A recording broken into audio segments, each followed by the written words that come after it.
Hi folks, I'm Alan Watt and this is Cutting Through the Matrix on the 27th of September 2020. I should really start by reminding you to take a list of all the sites I have, my official sites, and you'll find them at cuttingthroughthematrix.com on the web page there. These are my official sites because last week when I was uploading my stuff, and the company that provides websites, you buy from them, the space, it went down the first time. And it was down for a good part of the Monday and then came back on again. I looked and looked and looked to find out if they'd been hacked or whatever, and I couldn't find anything in the media. But on the phone to the company, it was all pleasant and everything else. They said that multiple memory banks had gone down. So storage banks, I guess. So I really don't know what happened, or if it was just me, or whatever, because we're living in an age now, remember, where intense censorship is going on. And no company wants to get blamed for participating in censoring and going along with government commands and so on. It's really hints, today the censorship is to do with all providers, for instance, and Facebook is famous for it. That's why part of the reason it was created in the first place, to come to a stage where they could eventually censor you. Once enough of you were on it and took it as part of a necessary program, they start censoring you. So it was planned that way. Same with YouTube. That's why they gave you years and years of free stuff on YouTube, and eventually you see the real purpose of it in the alphabet group that it belongs to. That's really what the internet's about. It's perpetual re-education of the general public across the planet. But anyway, it's going to cuttingthroughthematrix.com, and I really mean it, because eventually this might happen. This might keep happening until there's nothing left. Maybe one by one they'll go down, but hopefully, as long as it can still tick along, I'll be able to get something up on one of my sites. So cuttingthroughthematrix.com. You'll see my official sites listed. Make a note of them and save them, because you probably will end up using them again, I'm sure. If I'm not on the com site, cuttingthroughthematrix.com, on Mondays or whatever, look into the other sites, and hopefully I've managed to get my talks up on the other servers. That's how it's happening. So that was last week. And also the time it takes me through the actual provider of the actual internet, not just the ones who do the web hosting sites and so on. Honestly, it'd be faster to use dial-up to put my talks up on the Sundays. It crawls. It just crawls. And that cannot be just coincidental, obviously. It's not like I'm putting up multi-gigabytes or anything like that.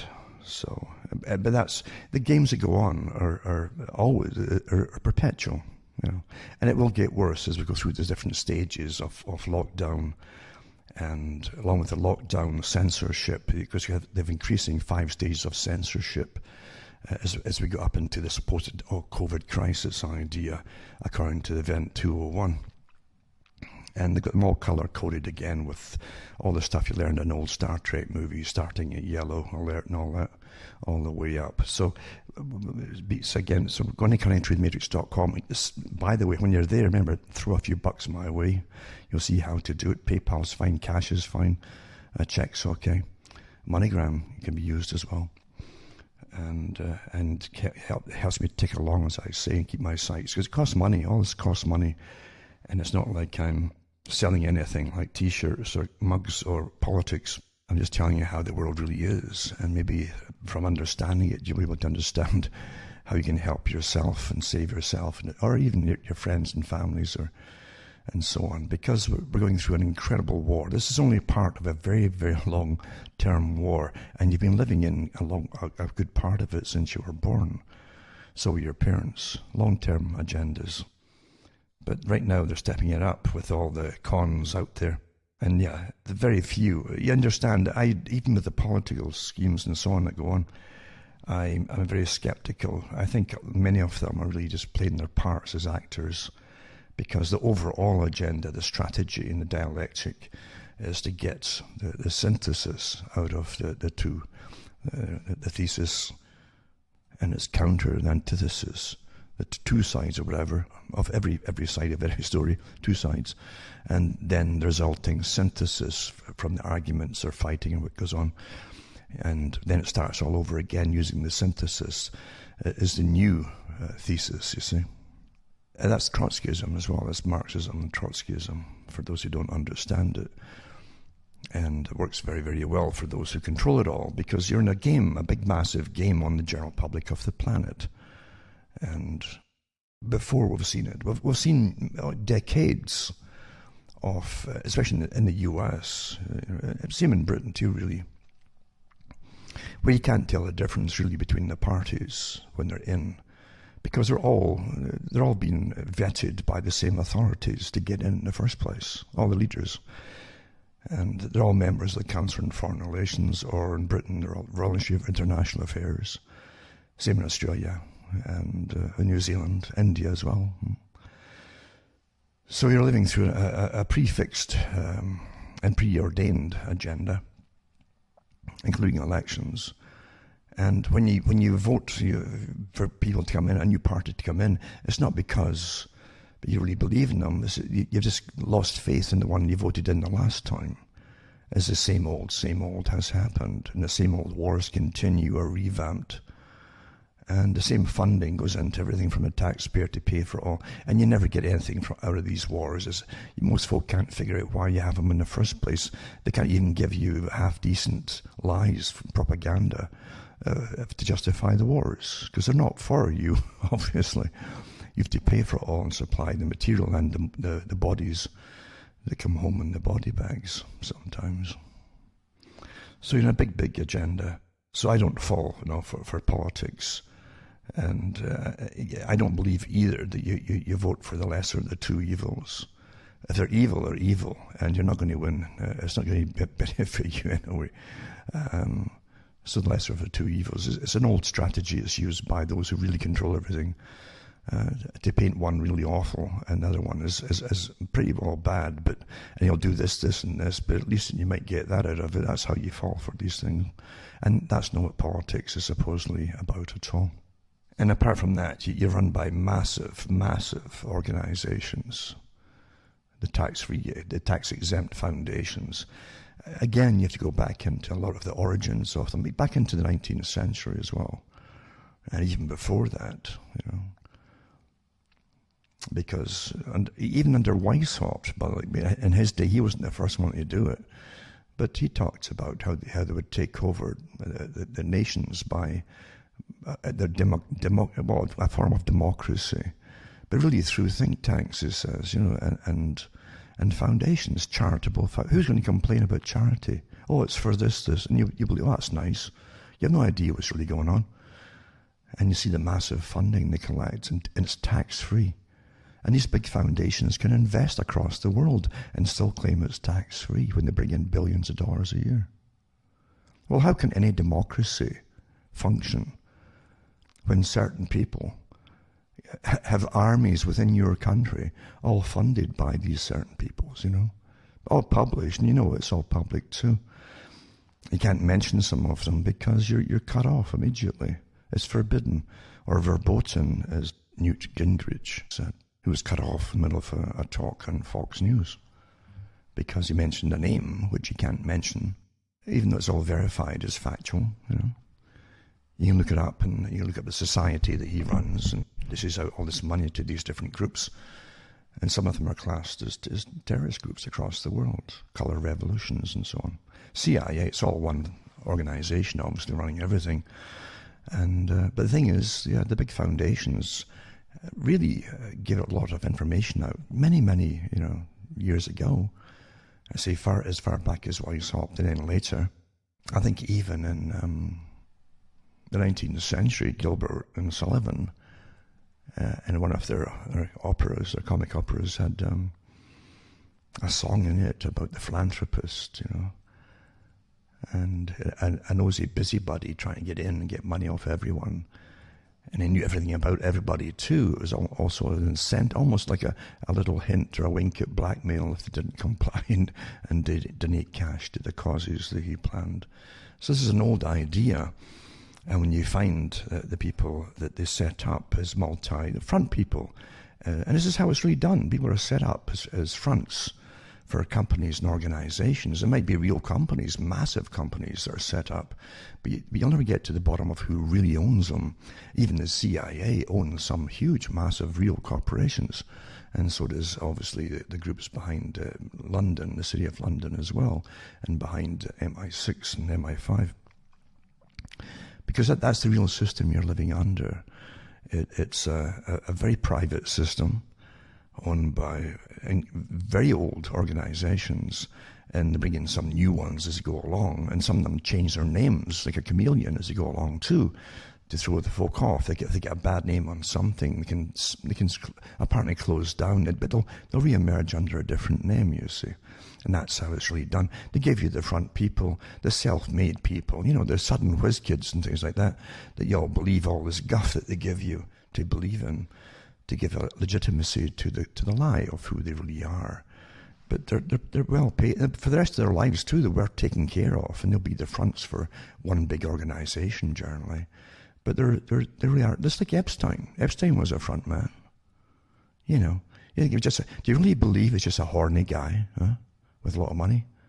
Do you really believe that absolute nonsense? And how quickly this died off. They didn't go into these handler above him too, very taboo, and arrangements had to be made with the CIA and governments to cash it all up, etc.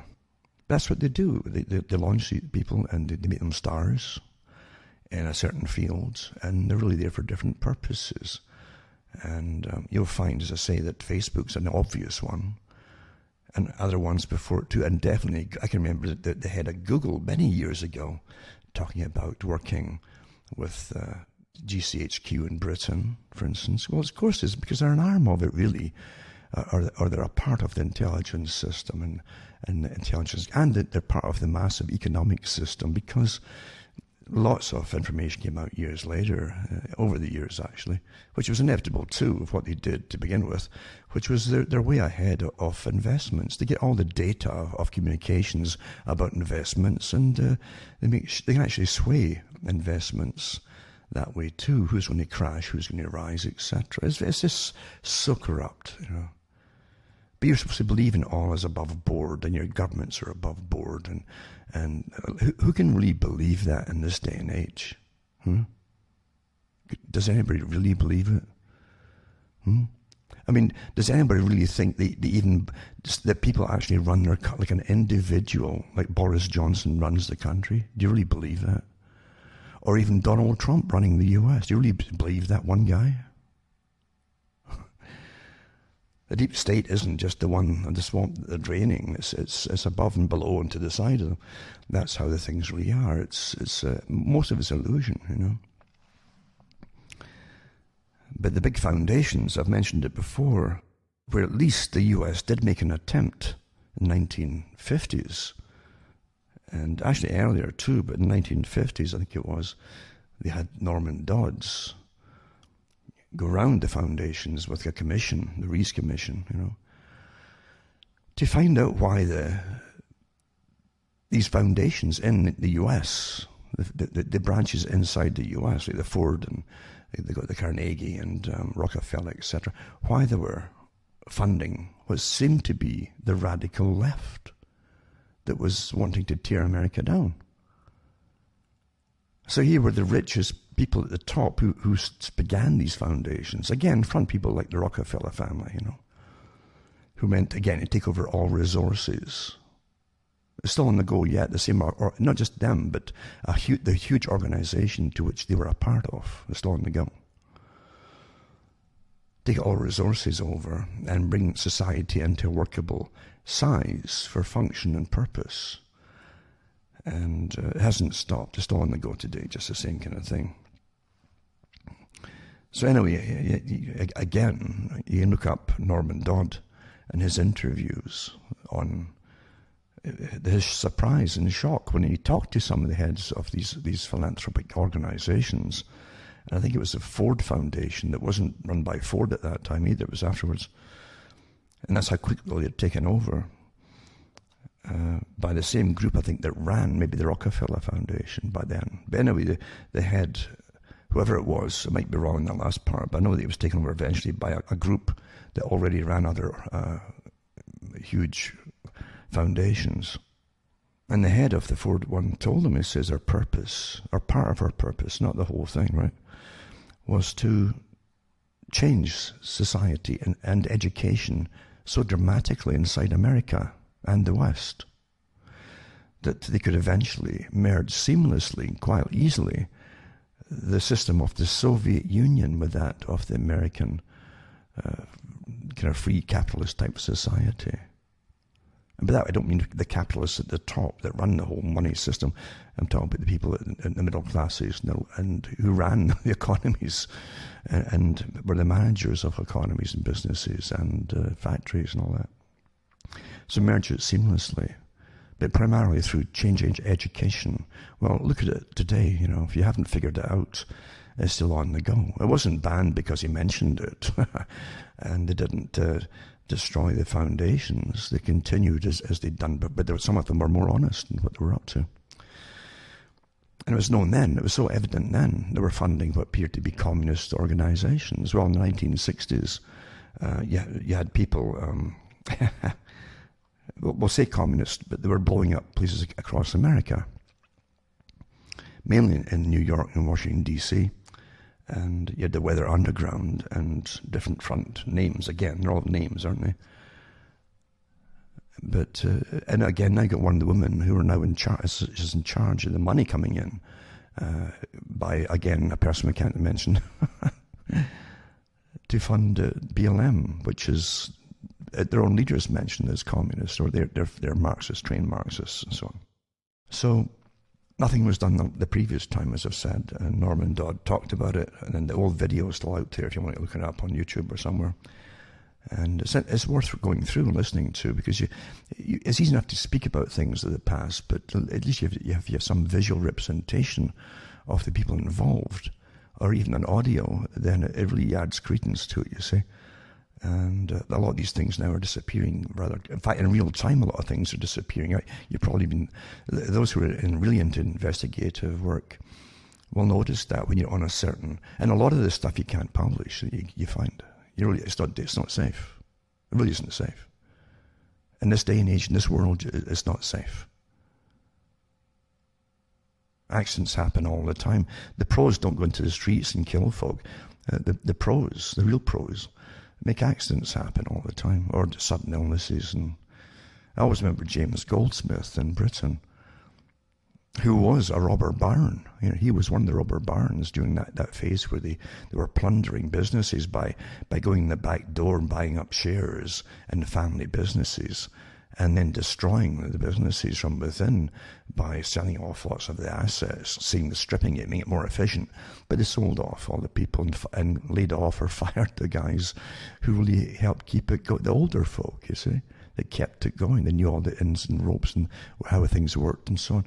And most of them would fall flat after they were sold off again.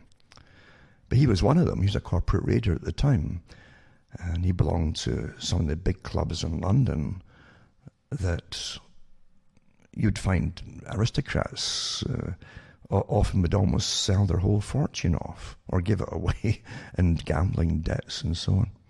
He was part of these particular groups, a high roller, and but he did come out and come against the European Union, and he wrote a book too, a very good book on it, and he tried to get them to pull out long before Nigel Farage came along.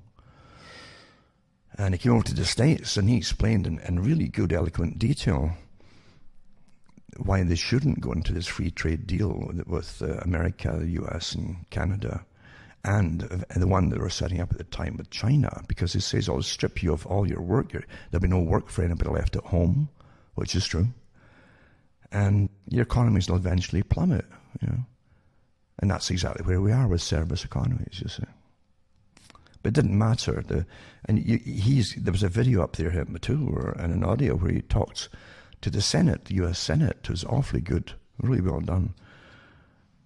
And he put his case across very well. He didn't fabricate anything or go overboard with imagination. He stated the facts as they were at the time, and it's all come true. But anyway, after he did all that, he was diagnosed with a cancer, a prostate cancer, and within a week of the diagnosis, I think he was dead. Favorite technique to be used, actually, that. So, yeah, accidents happen all the time, and you can't tell the people a lot of the things that you find out anymore.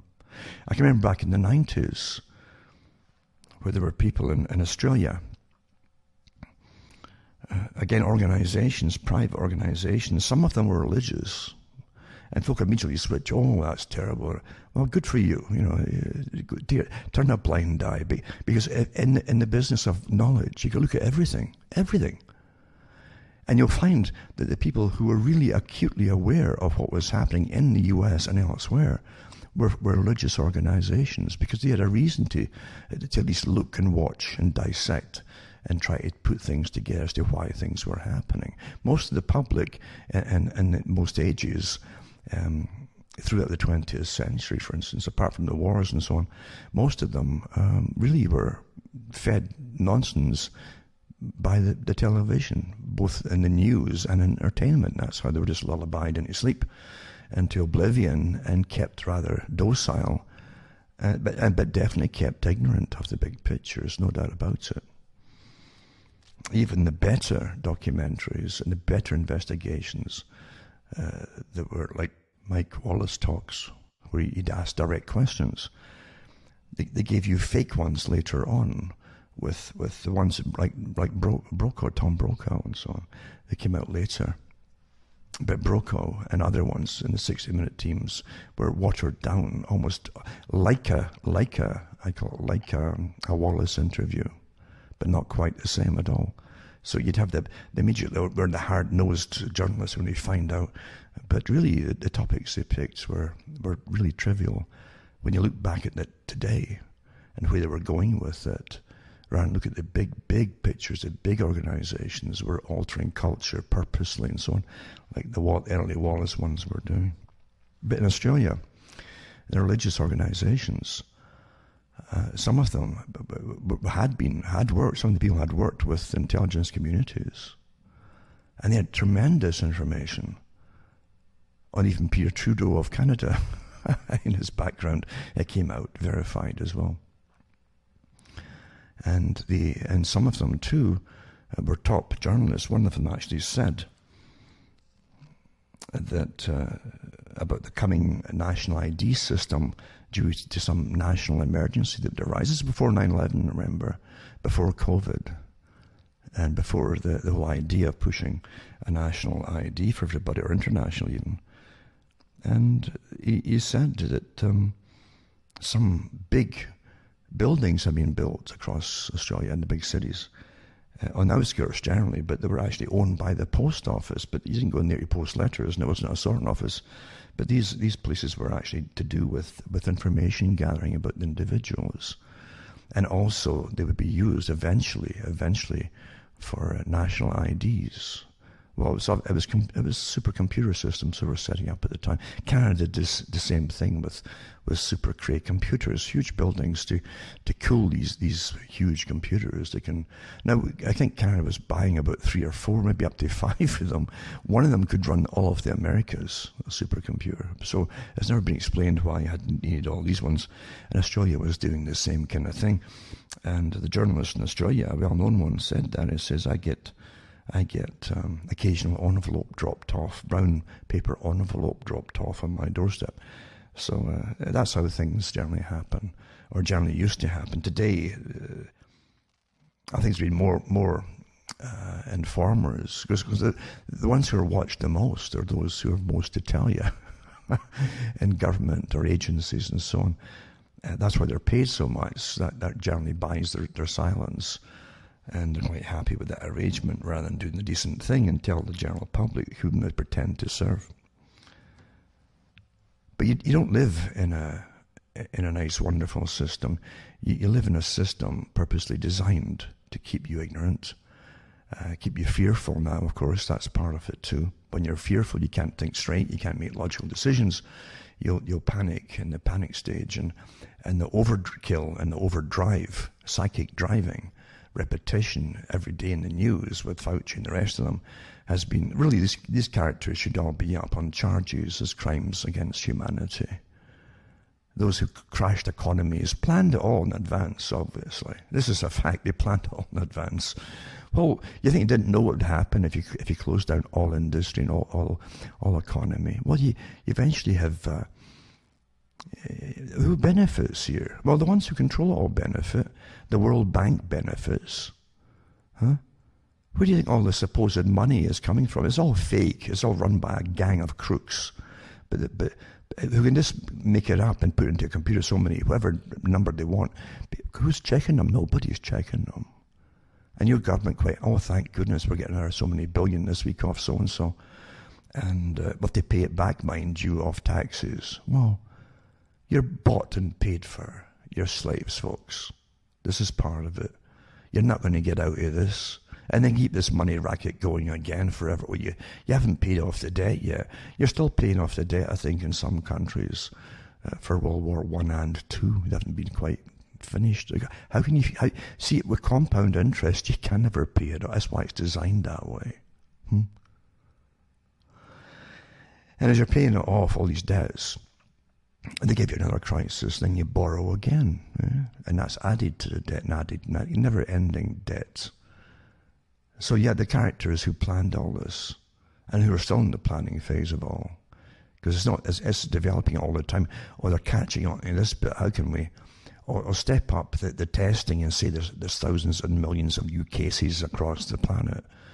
Well, the testing's so bogus, you've already found it. With the president, was it Tanzania, in Africa, where he tested all kinds, including fruit, and that all came back positive.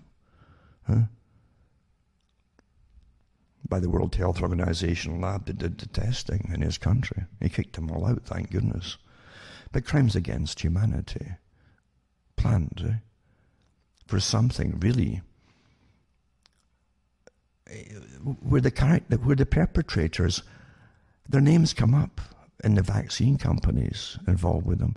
The names come up with all the planned projections. If a disease broke out, Event 201, and even the one back lockstep in 2010 with the Rockefeller Foundation, they followed the exact script of their supposed tests, step by step.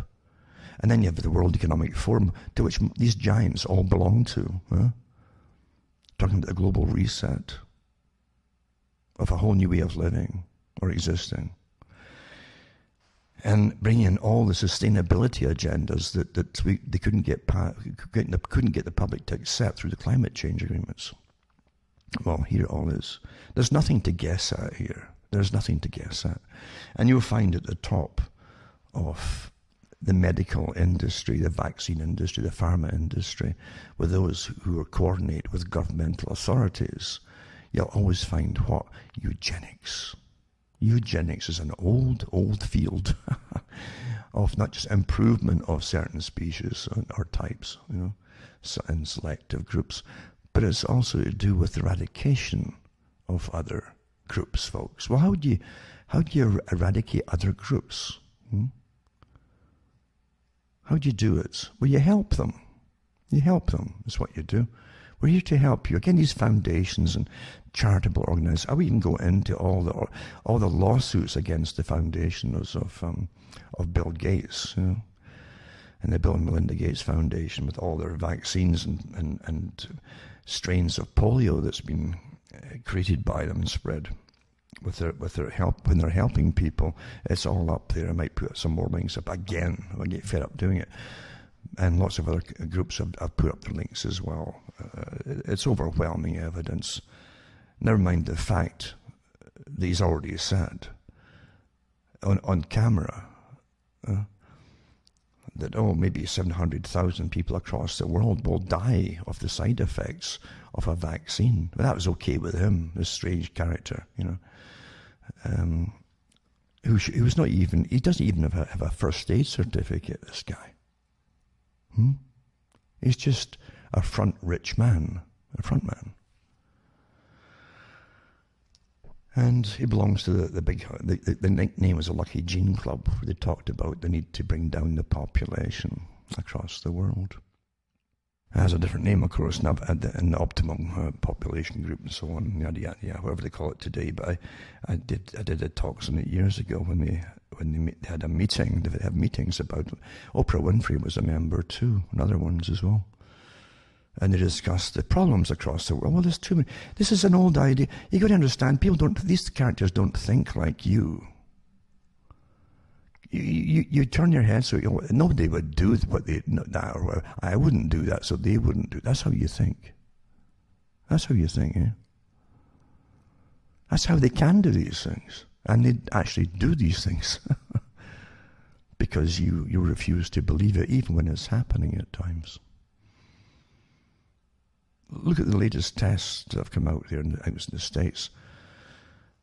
And elsewhere too, by the way, where folk are getting paralyzed, so-called volunteers, they're paid, mind you, are getting paralyzed, volunteers testing the vaccines out, and they're getting paralyzed, rushed off to hospital here, and they want to put this in you for something that most folk don't even get a cough with. And as I said, the same characters who are pushing it all, the Faucis, are up to their eyeballs and conflicts of interest, not just with the companies that he advocates should get antivirals and all the rest of it too, and the vaccines makers, He's also up to his eyeballs in verifiable data. We're supplying coronavirus from the States to the Wuhan laboratory, where they did the further gain of function, made it more, deadly, altered it, made it more deadly, just to see what would happen if it ever went through a whole bunch of sequences on its own and did it by itself. This is the excuse. This is biowarfare. Biowarfare labs are the same biolabs. They're there to help you if you haven't figured that out. That's how they got around the treaties in biowarfare. Oh, we're here. Okay, we're actually here now just to help people, So it's fascinating to live through it and watch it happening. But yeah, the data's out there of who sent it, who okayed it to be sent from the US, the coronavirus, where they had it in a university in North Carolina. And the very fact, and the reasons it was getting sent over there too was because if they did gain a function to this particular virus in America and it somehow escaped, it could cause havoc. So they sent it off to the Wuhan laboratory. Supposedly it was continued there, the same kind of thing. And Fauci's got his name all over the thing. And then they gave him money too. He okayed the money, so many millions of dollars over for Wuhan to continue the research. I mean, you can't make this stuff up. You're looking at arch villains. I mean, this is the stuff you'd get in a movie, wouldn't it be? About arch villains and arch criminals in fiction. I bet it's here in real life. But that's what you better understand. Most horror on a grand scale is in real life. Absolutely. There are batteries and batteries of propagandists, professional propagandists that can turn the worst disasters or the most searing crimes information against anybody into lukewarm, a pleasant summer's day, once you get finished whitewashing everything. And that's how the world works. But people really do think, the leaders are running your countries. They really believe that. Mainly in America, actually. The US is a bit unique in that respect. They've got this. They used to have the whole real patriotic fervor for their nation, and every child used to have the hand over the heart and sing, the anthem. And they believed in it then, and it was in the country was far better on all scale levels of class systems, put that way, the working class too, far better than the rest of the world at the time. It wasn't perfect by any, but it certainly had incomes for the people, if you wanted it. for a time. And then it got involved in, it was taken over really, but they got involved in the very thing they weren't supposed to, foreign wars. They were supposed to beware and not get involved in entanglements in foreign wars. Entanglements through treaties, you see. The very thing that Britain kept falling for World War I and World War II. The games to do with treaties. So we'll make a treaty with so-and-so. So when so-and-so attacks them, then we have to go to their aid. And before you know it, you've got these massive, never-ending wars on the go. The balance of power structure. And how the balance of power structure works with the City of London that ran Britain and the UK and the British Empire. That's where all the decisions were made. Not just for financial gain, but by those who owned the financial systems. That's what they were about. And they had incredible knowledge of history and the balance of power. What they meant by it, you look at an area where there's things that you want for the company or the guys who own the corporations and for resources and so on. And so it's just strategy as well, but it's also, and it's not just, they use geopolitics, but what they'll do is they'll look at, to get the smaller countries that are near a big dominant country. And if you want to, just say, well, that dominant country can afford a big navy, if not now, then eventually. And they might interfere with our plans for ongoing conquest and of acquisitions of natural resources and properties and diamonds and gold and everything else.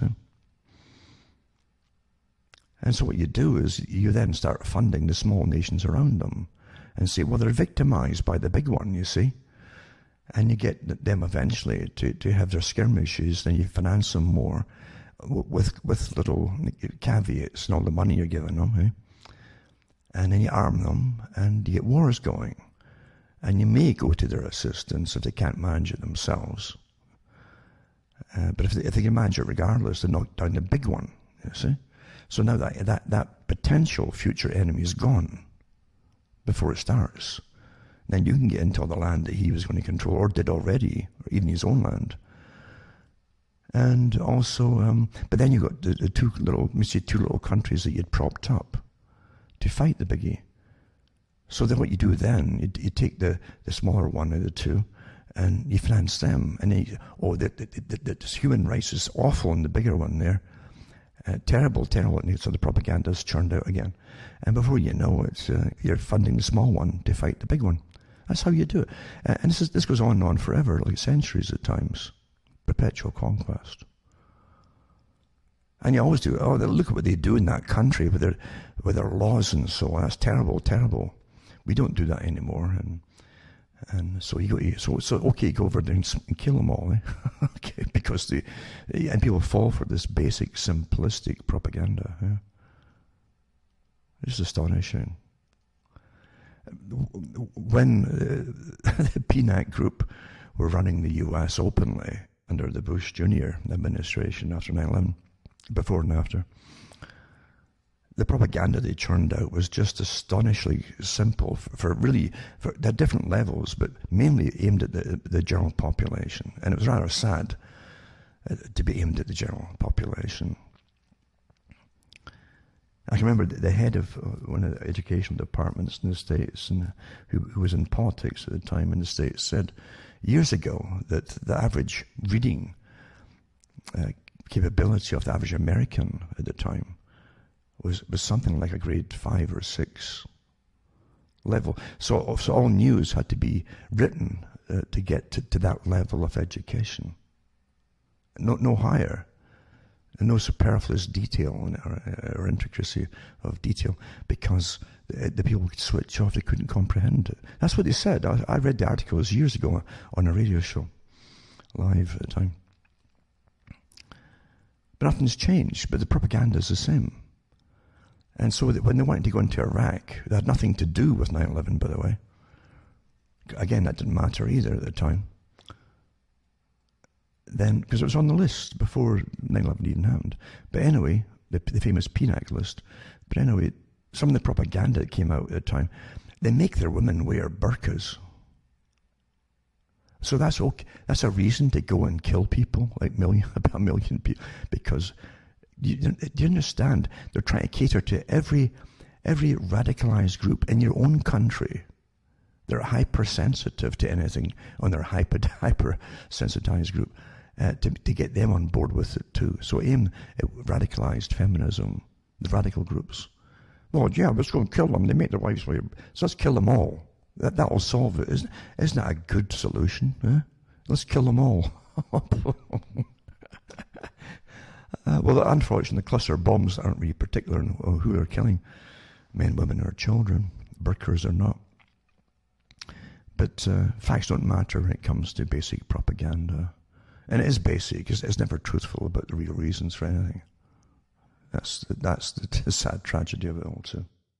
And you can go on forever with this kind of stuff if you've read enough history, and even if you've lived enough history yourself to validate it. Because most of real history that you'll get, you validate by you're alive at the time, and if you're cognizant of what's going on, then you eventually the picture will force itself upon you, whether you like it or not. It's going to show you what happened, because your memory contains it all. That's real history, not the authorized versions. They're pre-written before the events happen. It's like World War II. Britain lived for a while on pure nostalgia of propaganda about World War II. World War II was the final nail in the coffin. It just sped up the death of Britain faster because of the money they owed from World War I. But the guff that they churned out in the old movies, they churned out like post-war propaganda. They had some during the war, not so many as Americans did, but after the war too, they had the guns of Navarone and things like that. And, it was like living on a glory time that really wasn't glory at all, was it? For most folk, they were living through the death knell of their nations, really. And again, someone had sent me, it was a great disc on British propaganda from the ministries, meaning the different departments of the government of Britain, all to do with rationing and how to divvy up your ration cards and how to use them wisely. It's like COVID all over again, only it's to do with food. You'll get it down the road eventually, because they will bring in rationing. They want to bring in rationing, and no doubt they will.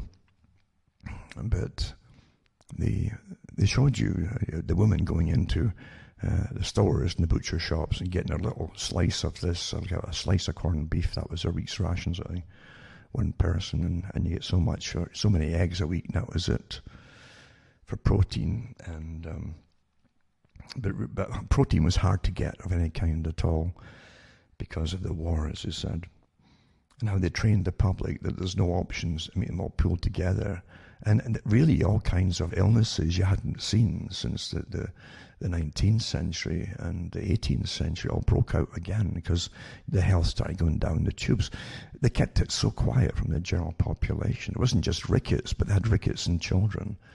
And you'd see the bow legs even into the 50s, etc. Children who had lacked the proper calcium and vitamin D and so on.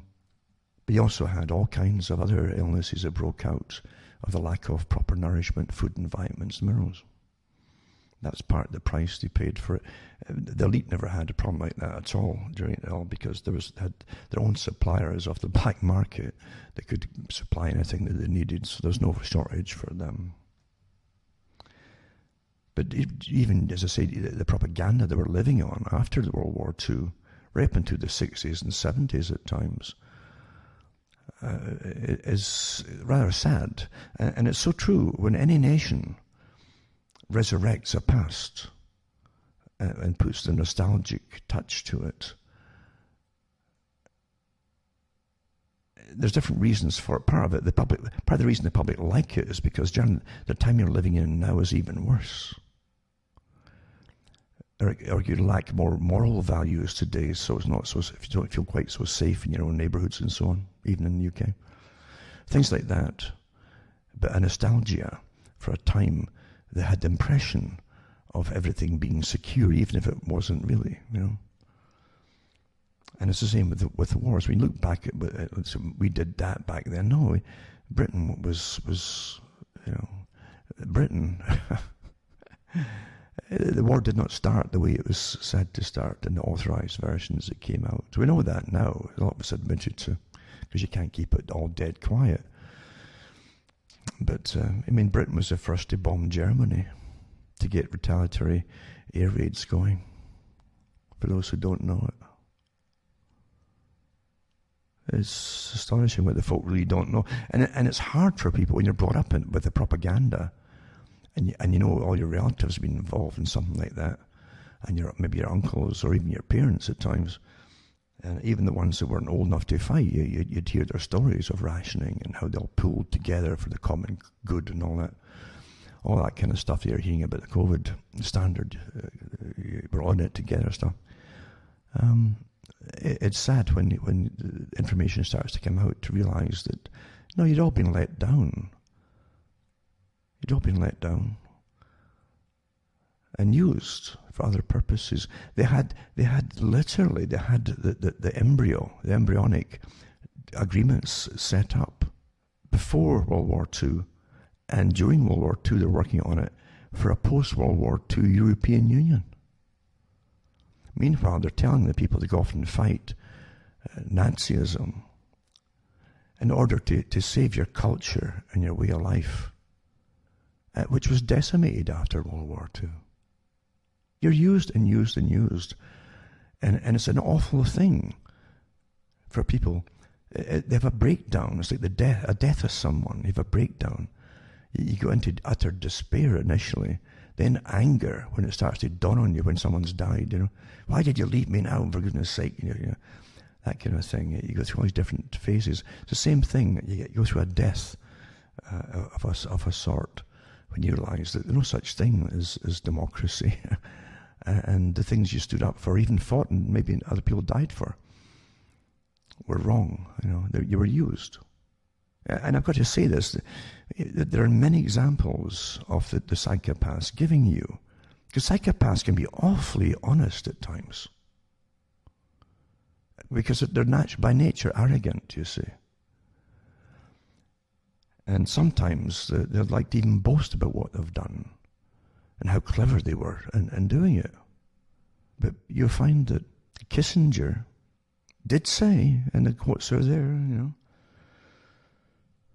that the military, people in the military are dumb. These are his words, by the way. Dumb, stupid animals who are used for foreign policy. He despised them. I remember Bill Clinton said something similar, and there was articles in the paper how Clinton despised the military too. They all despise them because they despise folk who fall for such simplistic propaganda, made-up propaganda. That's part of it, I think. They despise people who go into these things because they feel patriotic. They despise them for their gullibility and naivety. And sometimes they show it. They'll use them. But it doesn't stop with the military. These characters affect the nations. And that's how they see all of you as well. All of you. That's why George Bush Jr., in an interview, after he was out of office for a few years, stated, he was talking about getting America U.S. into wars, huge wars, which they did want. And we know that from the PNAC group. He was part of the PNAC group too before you got in. They had a list of countries they wanted to take out. We know now why, but we don't even admit they're supposed to talk about it. But Bush said that. He said, if the public, I remember he was saying to the interviewer, I remember saying to so-and-so, if they ever find out what we've done, getting the country, all the nonsense to get the country into war. He says, if the public ever find out what we've done, they'll chase us down the streets with ropes in their hands. That's what, and he laughed about it. But it was his admission too, to an extent, what they had done, getting America into these wars. Pre-planned wars, eh? So they like to boast as well. But it doesn't change. Psychopaths are pre-selected. Psychopaths can be awfully good at times in what they do if they're into the sciences or the biowarfare labs, that type of thing. Yeah. They can be awfully good at what they do. Because generally, being a psychopath, they don't have the little thoughts that cross your mind. They say that they love sex above any other group because they have no inhibitions, no guilt complexes. They can't have anything that interferes with their ego. And guilt is something they will not, and anxiety is something that they won't just not tolerate, they won't have. They don't have it. It would crush them, destroy them if they felt anything like guilt or anxiety. They're very cool, calm characters. But you'll find them up in the echelons of power and in, say, the biowarfare labs where they can go to work every day and like that shows a good article. I don't know if it's a Telegraph I put it out. I've mentioned it before. I've got it somewhere. A real from that real newspaper. And it was an interview got into, a journalist got into Porton Down. I've mentioned it before in England. Porton Down, and that was a big biowarfare. Part of his job is biowarfare. And a lot of other research too. It's almost like a DARPA type facility. And they create bioweaponry there. But they also worked on radar there during World War II. And guess who was put in charge of it at one point? It was Victor Rothschild, believe it or not. And it's been disclosed since that he gave a lot of the stuff for radar and other very important things to the Soviet Russia and to Israel eventually as well after the war, because he was still in charge of the intelligence services. Literally, he was. They put him in charge. The main suspect was put in charge of the five-tiered layered system of combined intelligence agencies for Britain. Another story, but again, getting back to Porton Down.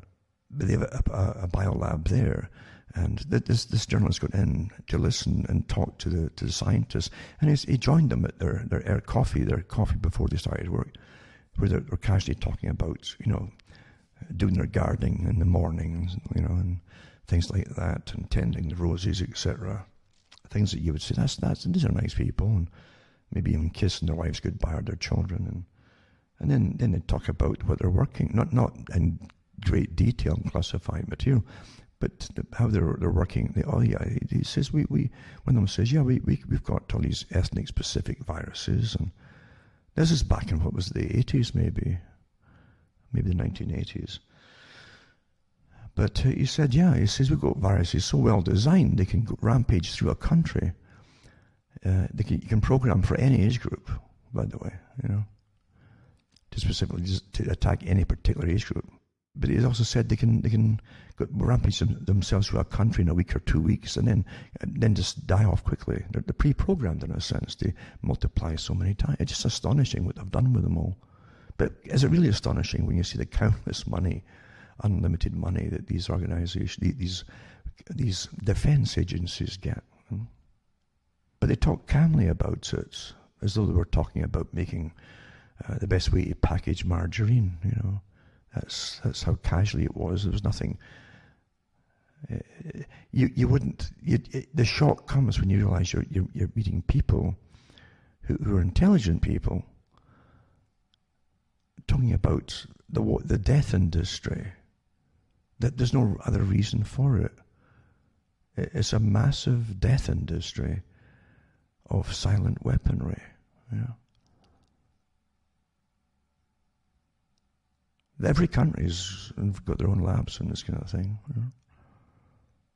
And then you tie that in with the fact that you are shocked because you thought they were just normal, decent, people. They might not even mind as neighbours. Do you realise what they did? And they didn't go home at night and sit and fret and worry or have nightmares. Psychopaths handle this quite well. But that's the same characters they surround prime ministers and presidents with. And above them there's higher levels that are there professionally Do you really think someone can be appointed, say in Britain, as an example, the minister, meaning the politician, appointed to be the head of the health industry for a term or whatever, and then moved halfway through it as a juggler, the musical chairs, and put them in charge of unemployment money or whatever happens to be, or they know nothing, these politicians. They're not experts in any of these fields. There's a permanent staff there in civil service, and civil service also has private partnerships working in with them, and they've had that for as long as I can remember. Long before you heard of public-private for roads and so on, and big service industries, as they like to call themselves. But yeah, they have private ones. They got private ones in for the NAFTA deal for Canada, who were pretty well put in charge of the departments in Ottawa and the government to deal with the whole negotiations. Private characters like Simon Reisman. So it goes against this whole idea. What's the whole point of voting when your governments are run by private individuals you don't even know exist? Never mind organizations that you don't even know exist. What's the point in having politicians who are given a script to read because they really don't understand what they're being put in charge of? And they have to have the head of that department in civil service always run up to them with, this is what you'll say today for this particular part of our future programs. Because they haven't got a clue. You wouldn't know either. But the civil service staff certainly do. And that's what they're there for. So why not just do away with the politicians and just have the heads of the civil service departments come out and dictate to us rather than these pathetic politicians? It's to keep the illusion going that you've got a say in something. a badly frayed and tattered idea. So when superpowers end up on the wane, then they begin to romanticize the past. And since it's kind of, you can't really relate to old battles in the Middle Ages with knights in shining armor, right? So they tend to go to the last big battles, big wars. And with Britain, of course, it was World War II was a big one. Then after that, the Korean War and so on. But you can't. It doesn't ring with most folk, the Korean War. And so they romanticize whether on the wane, as I say, World War II. And they turned even Dunkirk into a kind of like it was some kind of success story, like a great win. But it wasn't a win at all. It was a symbol of the disaster that was facing Britain, not just during the war, but afterwards as well. I remember pondering all of that too, how it happened, and I dug into what caused World War I, the causes that were given, basically, and then try to find the real causes behind it. And then you find out, again, the authorized versions are so bogus. But what was very true was the incredible debt that Britain took on from American banks during World War II. That's why the US kept out of it until the last year. And even then, they were pressured to go in by Warburg because the investors were afraid they might lose their investments, you see. So they got America to go in at the end and pay for it too, naturally, and help them to win. And also finance, as I said before, they financed the communists. The big bankers in America financed the communists and sent money over with Trotsky and others as well, whom they trained radical armies of the Bolsheviks in the US. That all came out years later too. But I remember reading too about and watching an old documentary. It's an old movie reel actually of the League of Nations after World War I. And I kept wondering, how did Britain be so broke when World War II broke out? They didn't even have enough rifles for the troops, for the new conscripts and so on. What happened to all, massive stocks of the same rifles that they'd used for a long time, the Pattern 303, Enfield, and what happened to them? What happened? They were so short. And then I saw this documentary, an old movie reel, on Britain and doing its bit for the League of Nations, the precursor of the United Nations, between the wars, you see. And you see them at sea, these ships at sea and barges that were towing out, you see. And they were dumping thousands and thousands and thousands of rifles into the ocean under the disarmament treaties. And billions of rounds of ammunition and shells and goodness knows what, to prove that they were going to all right up until World War II started. Can you believe it? Who's behind this? Who's behind? This is all planned, folks. Who benefits? Well, who supplies the money to buy the darn things? The debt, in other words, that you take on. And who also has got the factories that churns out the munitions, and it's great business for them, you know. And literally, when they had their home guard units assembled to defend Britain in case it did get invaded, like they had in the Dad's Army comedy series, but they did have a real Dad's Army in a sense, a real Defence Volunteers Corps. They had to literally, you'll see them practicing with broomsticks and anything to get their hands on, kitchen knives and things, because they didn't have the armament, because they dumped so much in the sea. You couldn't be so stupid as to do that unless it was planned that way for a bigger. They knew that they were going to have another war, obviously. They didn't think that suddenly humankind had become so nice to each other. That's not the history of the world. But there you go. That's just the kind of nonsense they do. So at the end of it, of course, when folk get stranded over there, driven off to the beaches, and need to get picked up by boats, the victory truly was that folk, ordinary folk, and middle class too, that had the boats at the time, took everything they had across to try and get troops across. And of course ships did their bit as well, but it was a really disaster. The whole darn thing was a disaster.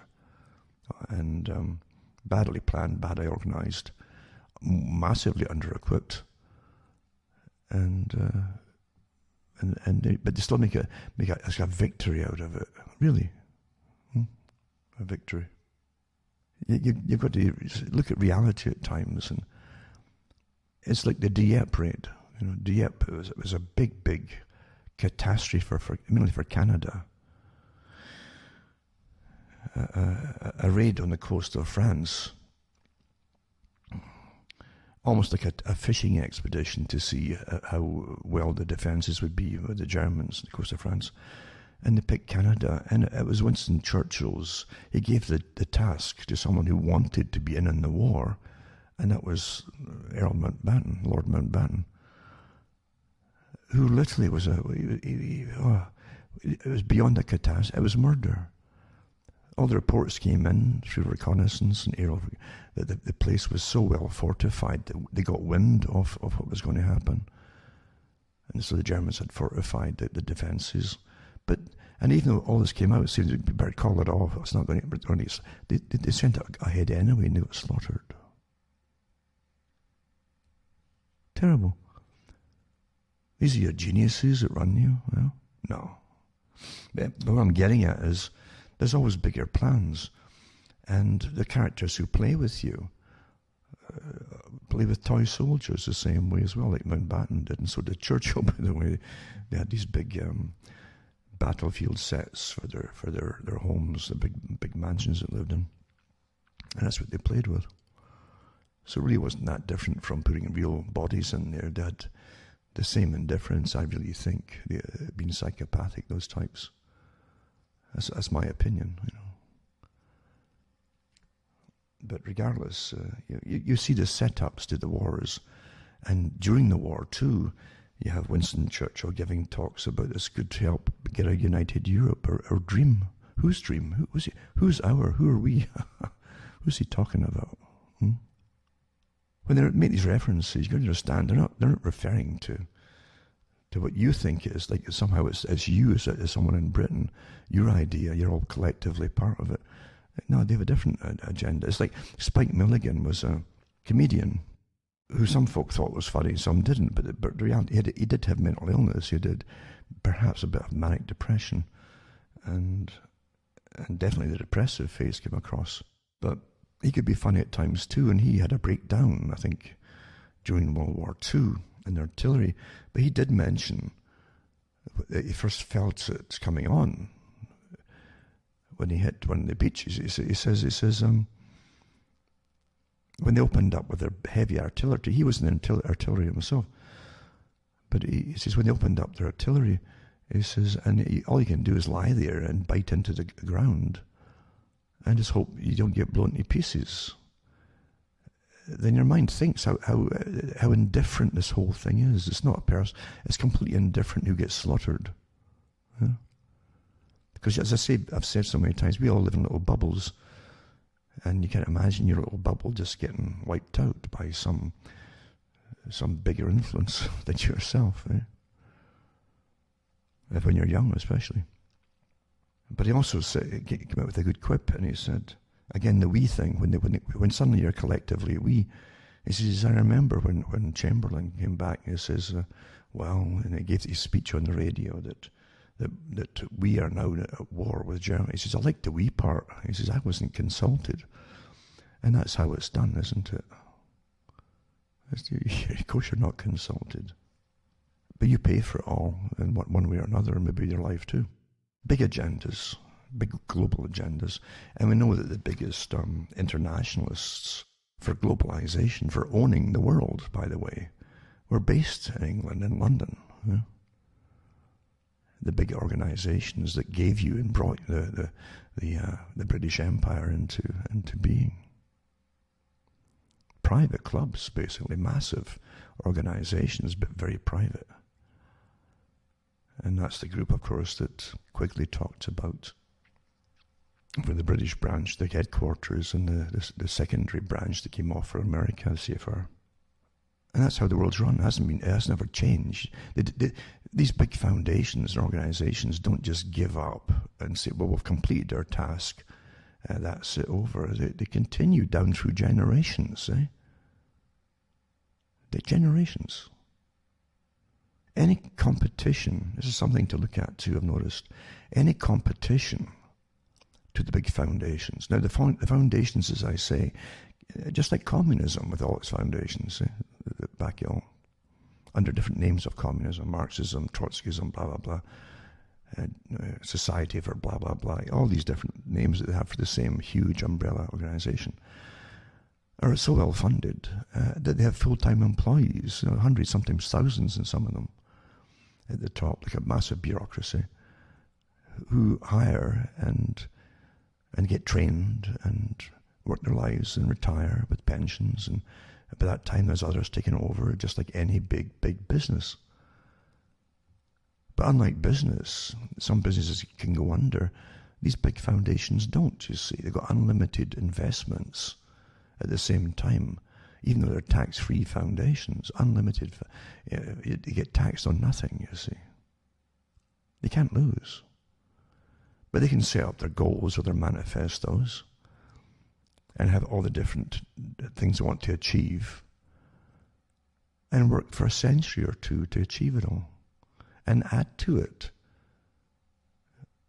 as the accomplished parts of the task and have new parts they want to accomplish or conquer too. So that's how it's done. You have no say. This is what runs the world, not your governments. That's what runs the world. Private foundations. They have thousands of non-governmental organizations under them and armies of them, from the street fighters to colour revolutions to protest groups to many organizations of civil rights groups that are fighting for things you haven't even thought of yet and probably never will. But there's really armies to destabilize and alter and destroy and rebuild by design, not by happenstance and evolution, but by design, by those in control. That's the important part of it. The United Nations likes to refer to them, and so does the CFR, Council on Foreign Relations, as state actors and non-state actors. And you also have civic actors, you see, and NGOs. And the NGO groups, say there are thousands of them, fully trained professionals, most of the leaders are for sure, with incredible financing going towards them, all shaping opinions, cultural changes across the board in every country on the planet, and getting paid to do it and trained to do it and how to do it and so on. But always pretending they're just a local group, just for blah, blah, blah. Until you're in a straitjacket imprisonment system of organizations. They keep giving themselves more authority, like grafting themselves as a little charitable volunteer group onto your local councils until you can't put a garden shed in without sustainability and ecological survey and paying for all. And how are you going to drive, not drive? Should you drive, or should you just get a bicycle if you're 90 years old? Etc. And that's how it's done. This is what runs the world. Actors, state actors, non-state actors, and the non-governmental organization industry complex. That's what it is. It's a massive industry, isn't it? And because you don't vote them in, they can do what they want. And the governments pretend that they're... Well, we'll have to listen to them, Do you? Why do you have to listen to them when you won't listen to some spontaneous group that goes with a petition about unlocking us all from COVID? How come you don't get any credence given to you? But any NGO with the proper titles of who backs them financially has got immediate access to governments. You're living in a farce of authoritarianism, an absolute farce. And you don't get a single leader coming out with a uniform so you can hate them, like the Goldstein of 1984 with your 2 minutes of hate every day. You're giving other ones to hate, other groups to hate, and fake ones as well to hate. They've fomented so much hate absolutely in the States right now. It's astonishing to watch it happening. The usual groups are coming out and saying, it's really white groups are the biggest problem in America. They were saying that back in the 90s. Same groups. As America's burning. But they won't say that about the white folk leading the Black Lives Matter. Who are they really? Well, we know who they are. And they are part of the NGO industry groups complex. The NGO industry complex. Incredibly well financed and trained at the top. But they always blame a different target of it, because it's a target that might, if they ever did stand up, they're most afraid of. So keep them whimpering and scared and silent and get them guilt-ridden with stuff they haven't done. And you've neutralized them all psychological warfare tactics and using threat and fear at the same time. Nothing happens by itself. Albert Pike said it when he was, don't forget, again, he was part, not just Freemasonry, but part of the World Revolutionary Movement, if not the actual main one at the time, and trained Mazzini, and he went out to take over from Pike. But the thing is, the Pike said it so well. He said, how does something grow? Huh? Like something in a field, a tree. Can you just throw the seed there and it'll grow? Well, you might with an awful lot of luck. Huh? But really, if you want to make something happen, you plan it to happen. You prepare the ground. And you get the weeds out. And you churn the soil to get the air into it. You see, that's what helps and so on. It helps the worms and insects and all the bacteria to flourish that is going to be necessary for the health and survival of that tree. So you do all that kind of stuff in advance. You might even add certain things to the soil to make it better, you see. Like compost, things like that. And then you put the seed down at the right depth, you see, the better depth for survival. And then you cover it, and then you wait, and then you take care of it, the seedling coming up. It's all preparation. And he said, we never, ever, and here's something that's very relevant for today, start a premature revolution. Because a revolution, you see, is just like all the preparation that goes in before you put the seed in the ground to plant for the tree to grow. That's what revolution, a truly well-planned revolution. You prepare the ground. Well, what's the ground? It's a general society. The ground is a target group in revolution. Target group. Those who may oppose you. Well, how would you stop them from opposing you? Take your time. Make sure that you run the school system, but you've taken it all over long ago, which is true in America and elsewhere. That's what UNICEF was part of too, mind you, part of its purpose. And the main worry you're going to have are the males in the populations. So you introduce a different schooling system where you have group consensus in classrooms, knowing that most youngsters want to be accepted by the peer group. They don't want to be shunned.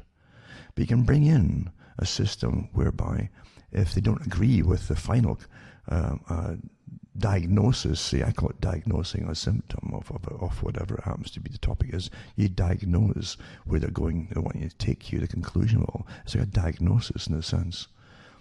And you won't go where the teacher with the toolkit techniques of psychology is taught to try to bring you all to, if one stands out and says, no, I don't agree with that, I wouldn't do that in this circumstance. Well, then you get shunned. Oh, that's terrible. You mean you wouldn't want to do that, and so this certain group over in that country might feel bad, or they might suffer because people like you made it so you wouldn't.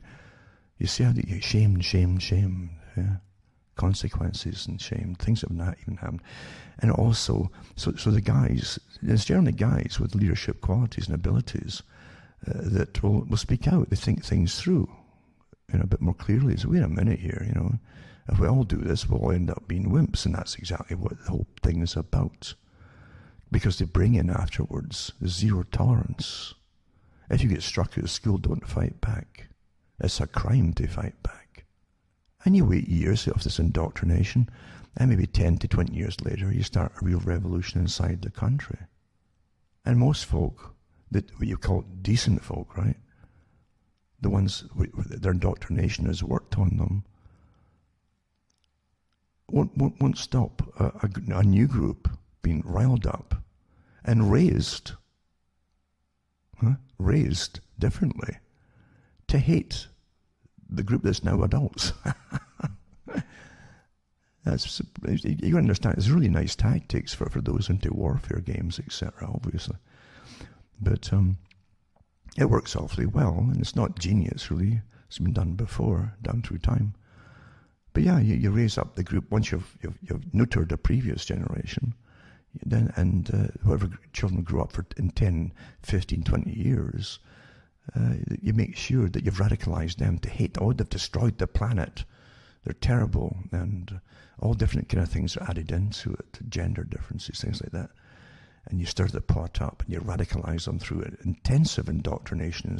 The same schools that 20 years ago were teaching a generation, or 25 years, a generation not to fight back and to be nice and agreeable and have group consensus. Now you've got this group, a different group, who definitely still have the consensus, but it's a radicalized consensus to hate anybody who's not part of the authorized revolution. It's all been done in advance, and you paid for all through your tax money. Of course you did.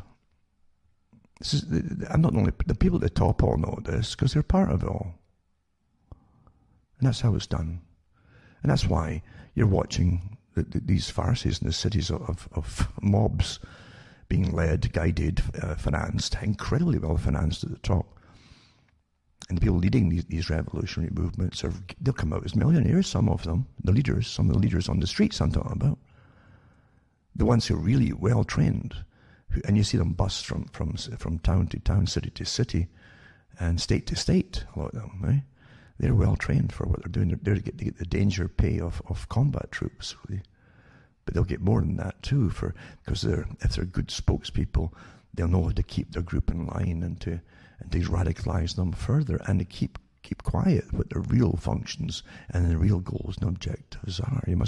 They're really good mercenaries, these characters.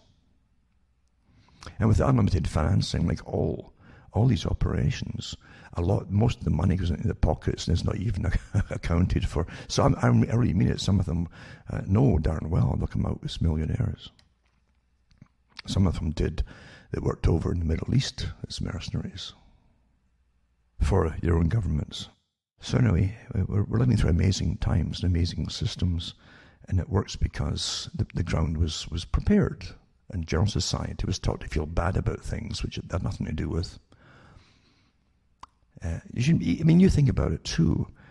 I won't even fall into the nonsense. I understand it too well. I could give talks on it, no problem at all, about the critical theory, etc., and how the Marxists, that's all part of destabilizing through guilt and complexes, creating a new system of class. Those who have the benefits of being the most victimized are the higher classes, and this is their criteria now.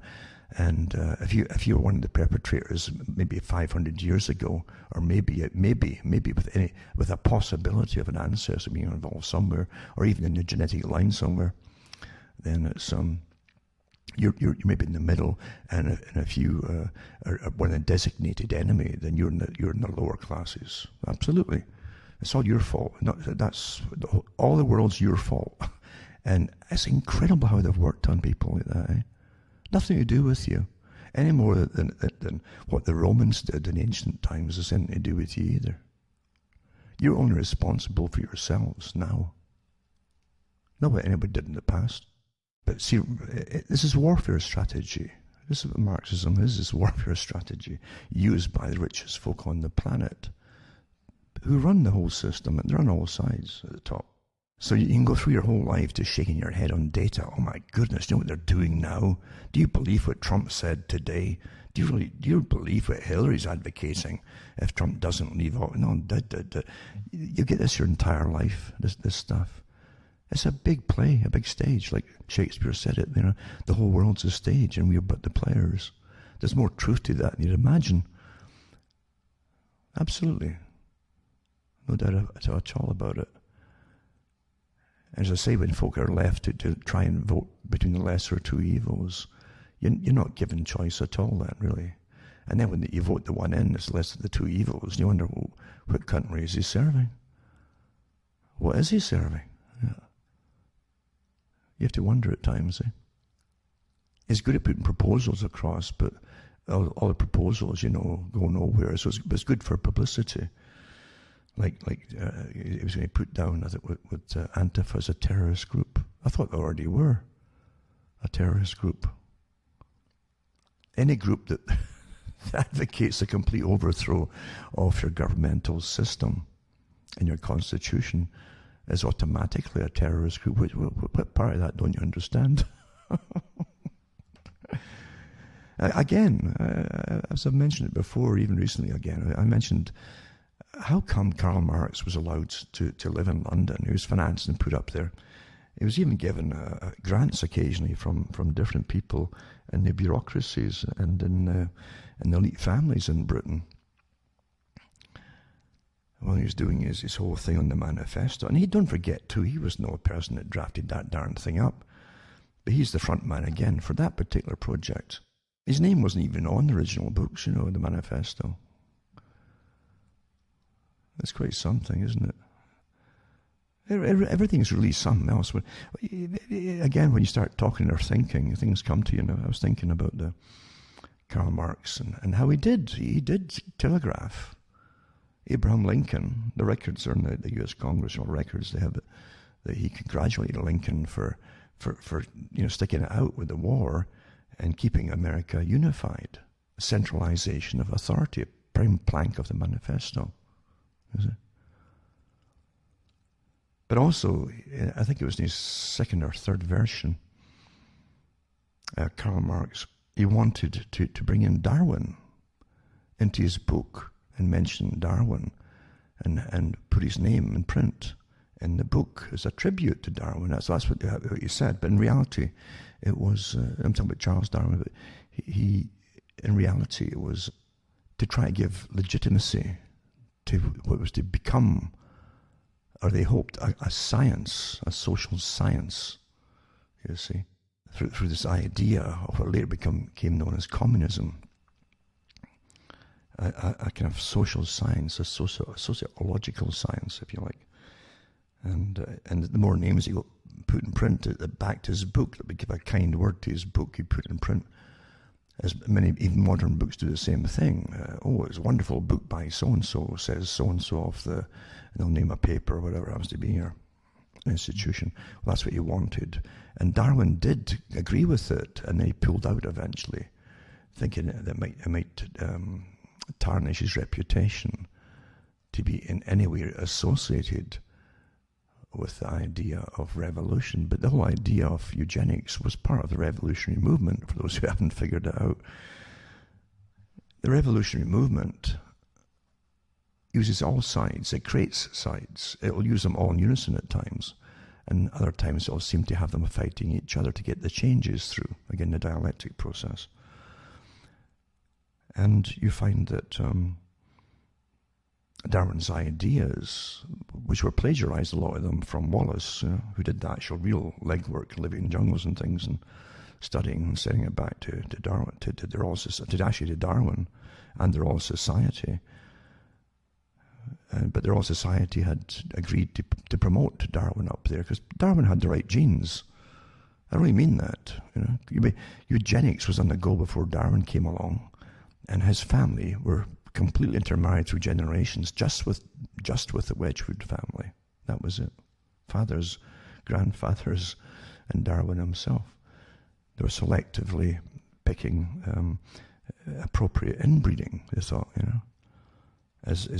So you can really run with this stuff.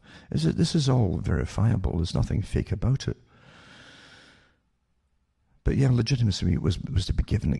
But the nobility grabbed it and said, well, we always said that the peasant class were different, And they had all kinds of theories before the 20th century. It was bad blood, and it was this and that, was other, and yeah. But this gave a scientific. But yes, because the genes pass on the same stupidity to the inferior classes, you see.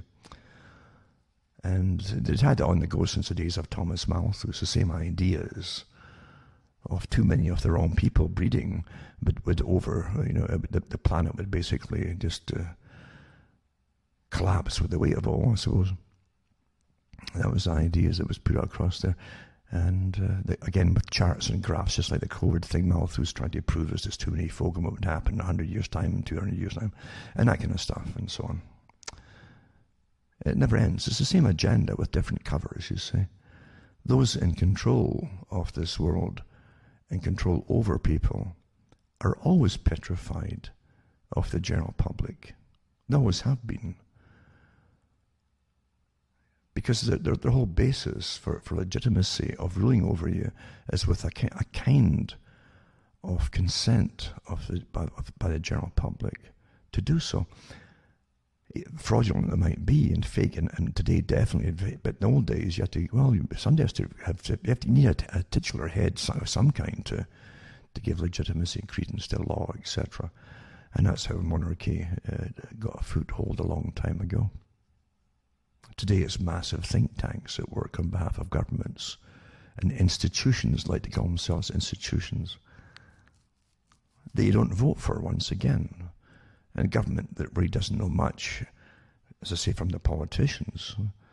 They don't know much. They're little sharp characters themselves, men and women, with big ambitions for themselves.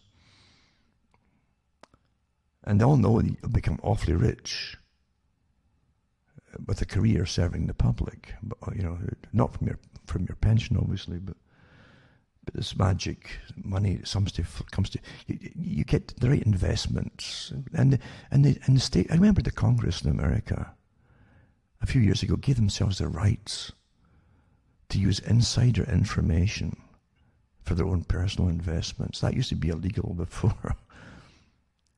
In other words, you make policies, know who's going to benefit, and you can make investments in this corporate.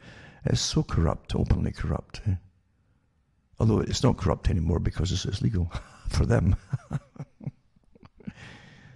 But we're living through such an amazing display of what I call chronology.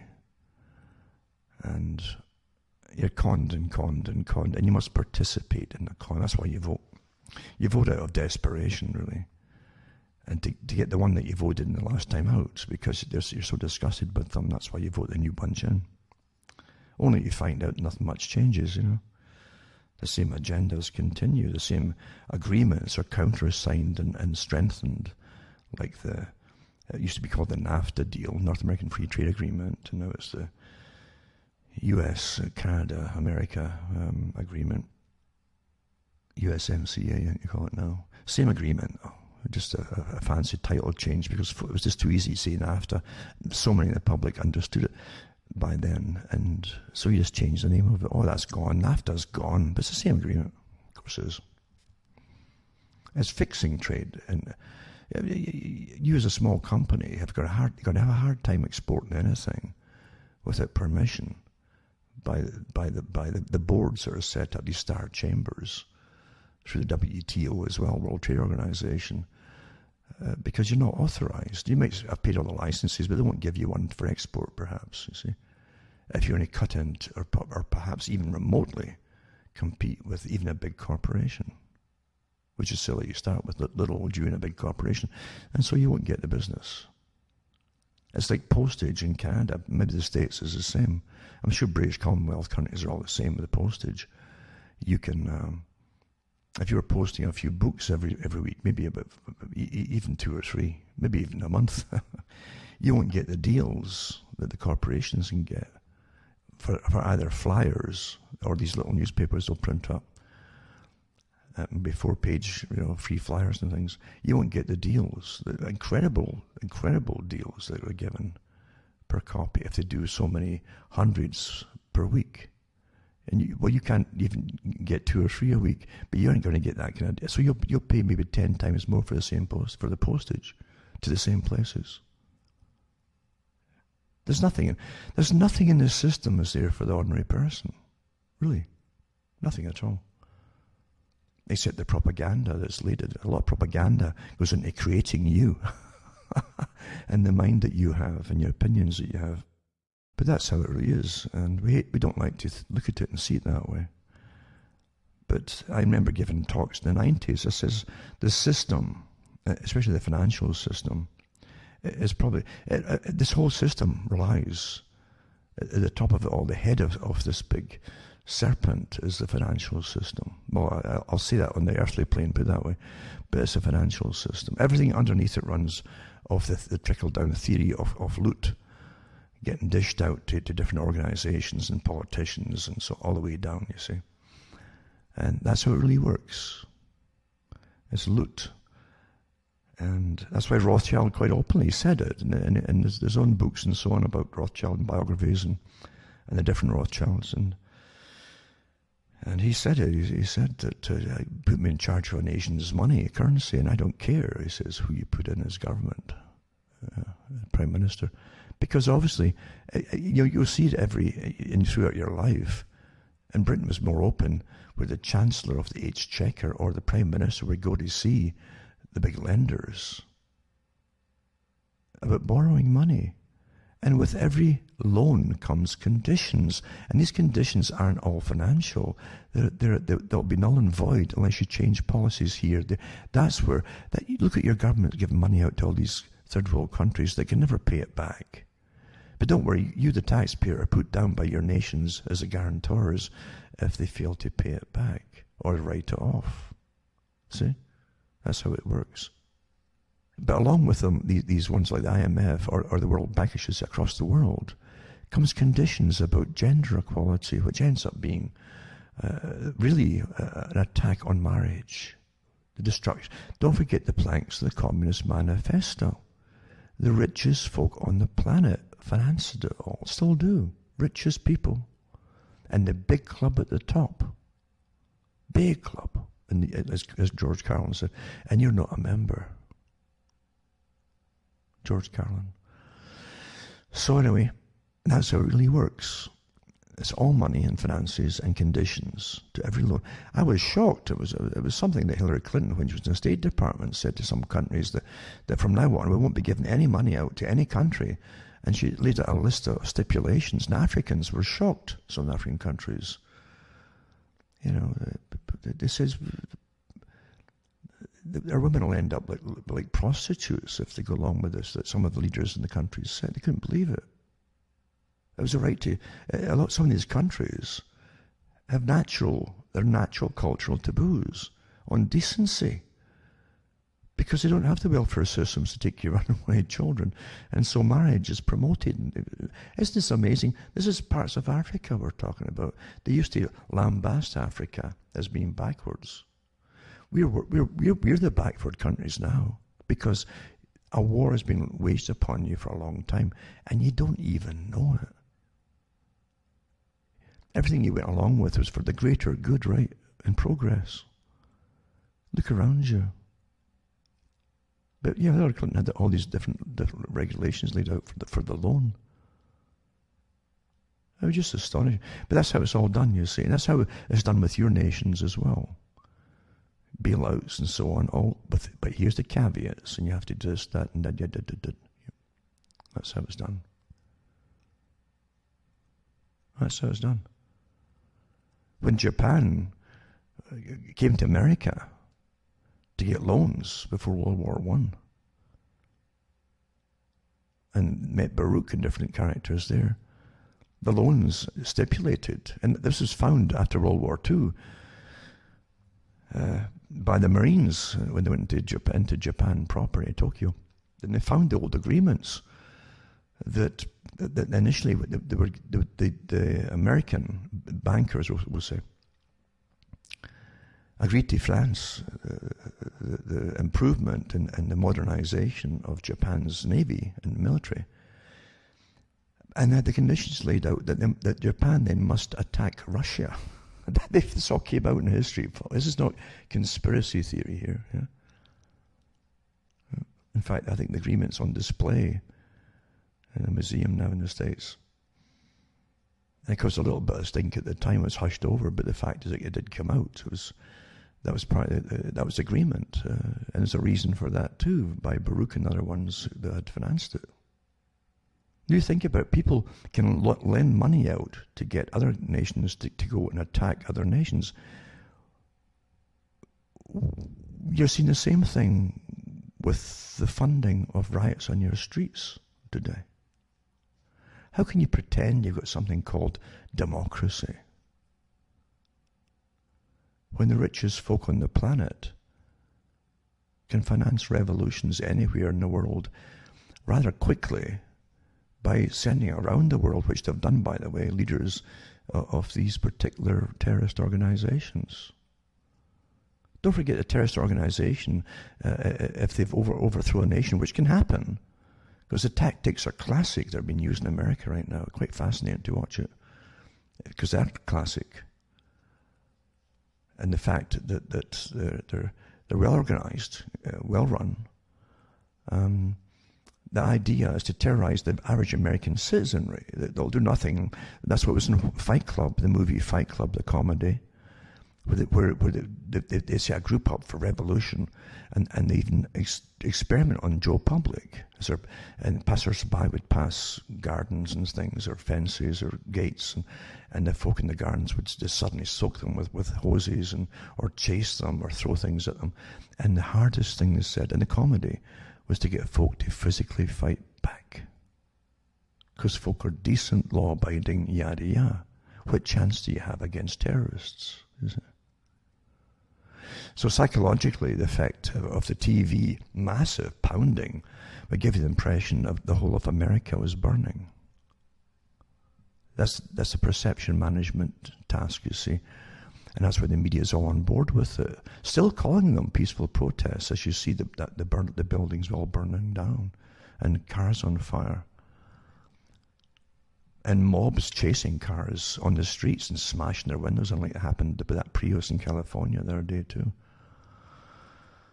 Etc. I mean, it's just never ended. But this is all with a collusion with a big, powerful organization that runs all media, obviously.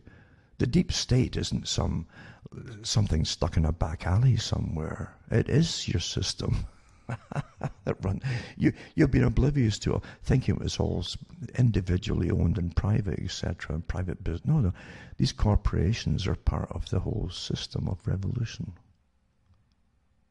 You fund most of their enterprises with public-private partnerships for the greater good, to say. Yeah, so I gave talks, I say, back in the 90s about the system, how corrupt and broken it was, and how they kept trying to keep it, and being kind of semi-successful.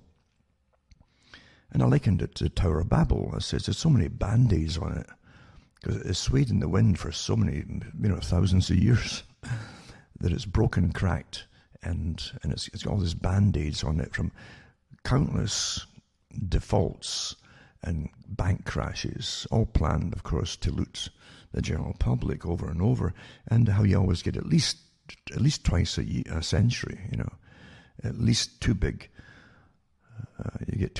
crashes as they declare bankruptcy and loot you all, and then you all have to bail them out with loans your government takes from the same characters that caused them, because they're giving you nothing back really except numbers on paper or on a computer. And then they're telling you that's legitimate, and your government agrees because they're all part of the con, and they all finance themselves. And then they put you down to pay back all the money that was lost. It was really stolen. Money doesn't disappear like that. It's stolen. Big crashes. So you see, the big Tower of Babel is towers above you all. And there's countless. There's even many books came out after 9/11, sure, but also after, and all the wars that you're still paying for today.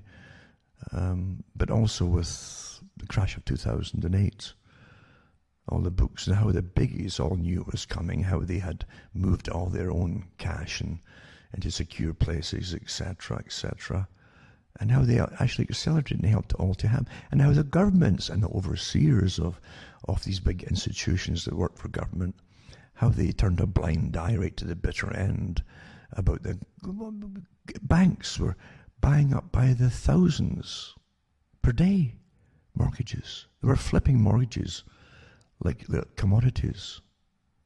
Until after the crash, they're still trying to figure out who eventually actually owns a lot of these properties. Utter corruption and collusion. Nobody was jailed for it. You had tent cities of folk who'd all lost their homes. Generally, the poor folk that fell for these, no money necessary. This is a government back these things up for you, yada, yada, yada. Poor soul. I mean, horror stories came out of it. Again, quickly forgotten again, or hushed or quietened down, And they planned it from then on, They said that 2008 was only the first wave of this massive collapse. Well, who said that? All the biggies at the Council on Foreign Relations, this quiet advisory government that you have, and they come as advisors to government. We advise them on what to do or else. And the second one was still like, here you are with the second one, and they've compounded it with a COVID idea. That's a good one, isn't it? We had more folk dying 2 years before with flu, but the world wasn't shut down with that. That doesn't matter.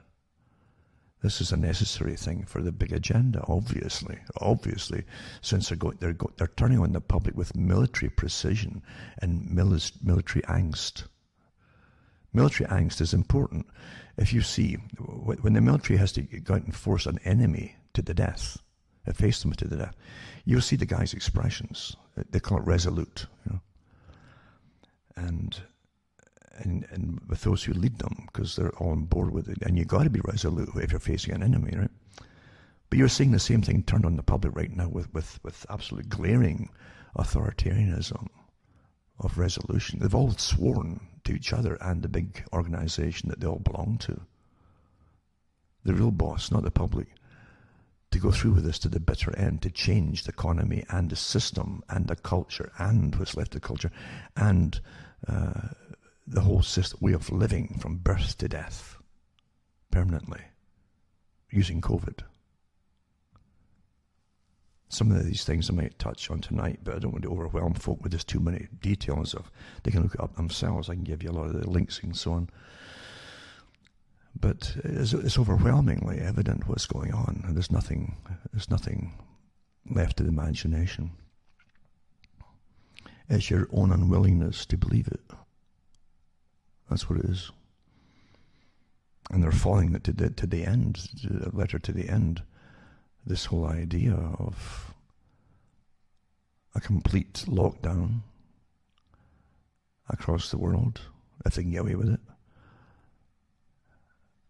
And using terror again, and bogus tests. These tests are so bogus, they're a joke. And so many of the doctors have come out and said the same thing. Lab workers have come out and said the same thing. But facts don't matter. It's in a huge agenda. Because it was before they gave you the idea of COVID, maybe even gave you COVID, because it did come out of a lab supposedly. It didn't develop by itself, not with the 4 inserts it's got on it. Then obviously that the darn thing was all planned to begin with, before it got loose. Even the basis for the vaccine, this new type of vaccine, the basis for it was there, like a base model that they could adapt and add on to according to particular types of viruses, coronaviruses. All set up and ready to go. Has been for a few years. And then what happens to you? Well, they don't know yet, they claim. They don't know yet. They just hope, cross fingers, Yet we've already had folk paralyzed now with the test subjects. And little inconveniences like that, you see, but they want to ram it through into your system regardless. Well, I go back to Como, the one-man disaster for New York City, who, like some other places, including like Scotland as well, did the same thing, mandated that the infected should be put into old folks' homes too, which were uninfected till they put in the infected patients. And we saw what happened there, and they've got the numbers skyrocketing, of course. Both socialist, of course, ultra-socialist. And it gave credence, again, as the numbers went up and up and up of infected people and in deaths. But don't forget, with the tests they're using, with the swab tests, for the particles, that shows particles of dead viruses. As you don't even need to have had the darn thing to have the multiple particles in your nostrils or your sinuses or in your throat. They're all over the place around you. And that's what it's picking up, dead particles. It's such an incredible scam. Remember, years ago, I'm reading articles. I won't even go in there, it's just too in-depth. Because in any of these areas, you can talk forever about it.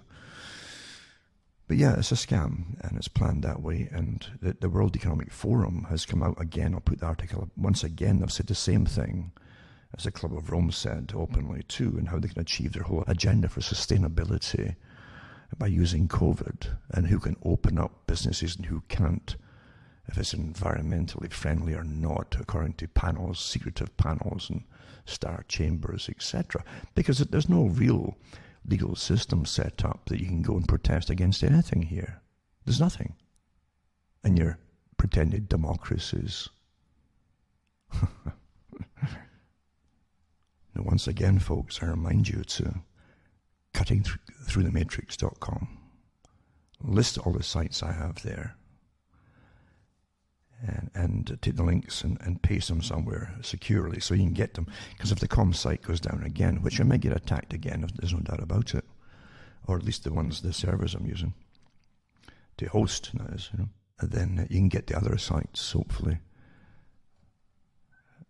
And again, when you're there too, remember, you can buy the books and discs, or just straight donations you can send to me by personal check, or send cash. Cash is fine.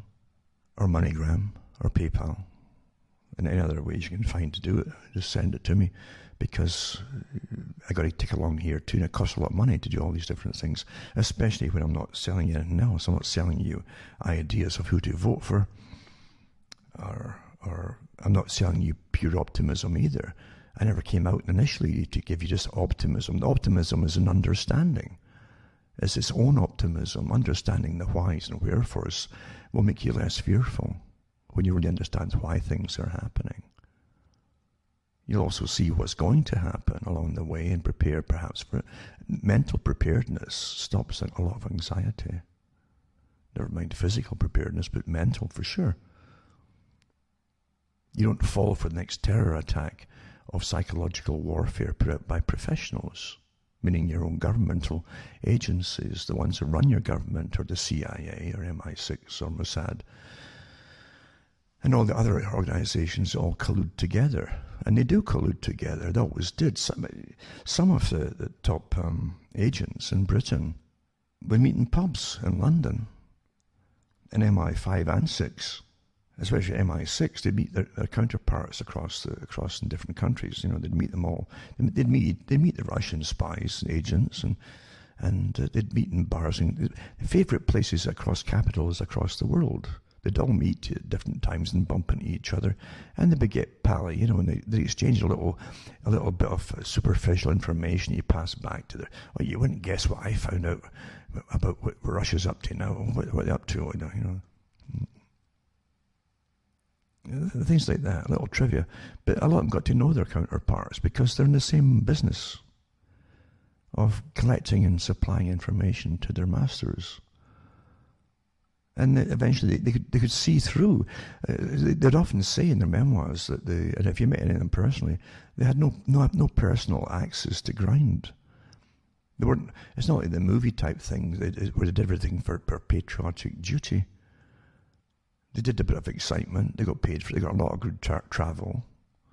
They got investment tips like you wouldn't believe, because so much of what they were trying to find out in different nations was investment money and where the future trends are going in big businesses for the masters back home. A lot of it was like that. But most of them didn't do what they did for ideological purposes. Certain ones were sent in to nations as operatives who really were on the line, the tightrope, that would get killed if they were found out. But the higher-up type agents that went back and forth and they knew their counterparts in the different countries or agencies, they generally were okay. It was the real operatives that were sent in that got the chop off. And Kim Philby used to literally work for MI6. He was recruited, like most of them were, by Rothschilds. The Cambridge Five, the Cambridge spies anyway. This was ordering for the fifth man, although Blake came later. But as I say, that you find out that the Rothschilds, the banking family, put them up, a lot of these as students, and recruited them. And because he gave they say that these are good chaps, there was no background checks in some of them. That's how it was done. Even Blake, who came later, got the same kind of clearance. He was never checked out at all, even though he was from Poland and communist. And interesting background, but his uncle was. His uncle owned the Bank of Israel at that time. But he himself was communist, supposedly. Because, as you know, by now, communism is a name, a front for a much bigger organization, I'd say.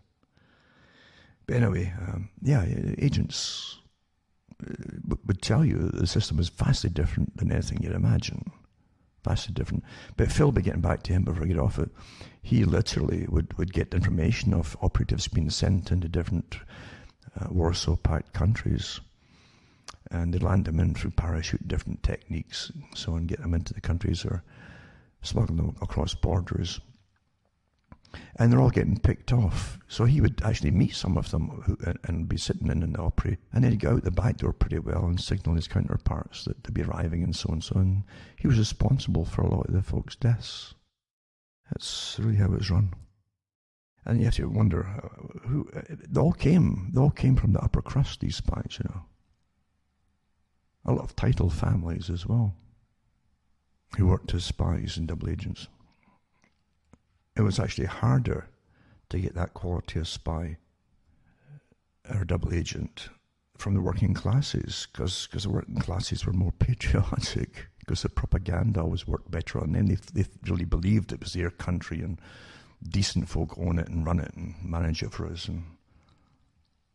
And of course, a lot of it comes from the fact that the ordinary folk have a much tighter bond with each other, I think, a more human bond to begin with, anyway. So as I say, before I get on to the next hour, cuttingthroughthematrix.com, send a few bucks my way and help me tick along. Because, as I say, I don't have an axe to grind, and I've walked between the raindrops for so many years on different shows, and then on my own for a while too.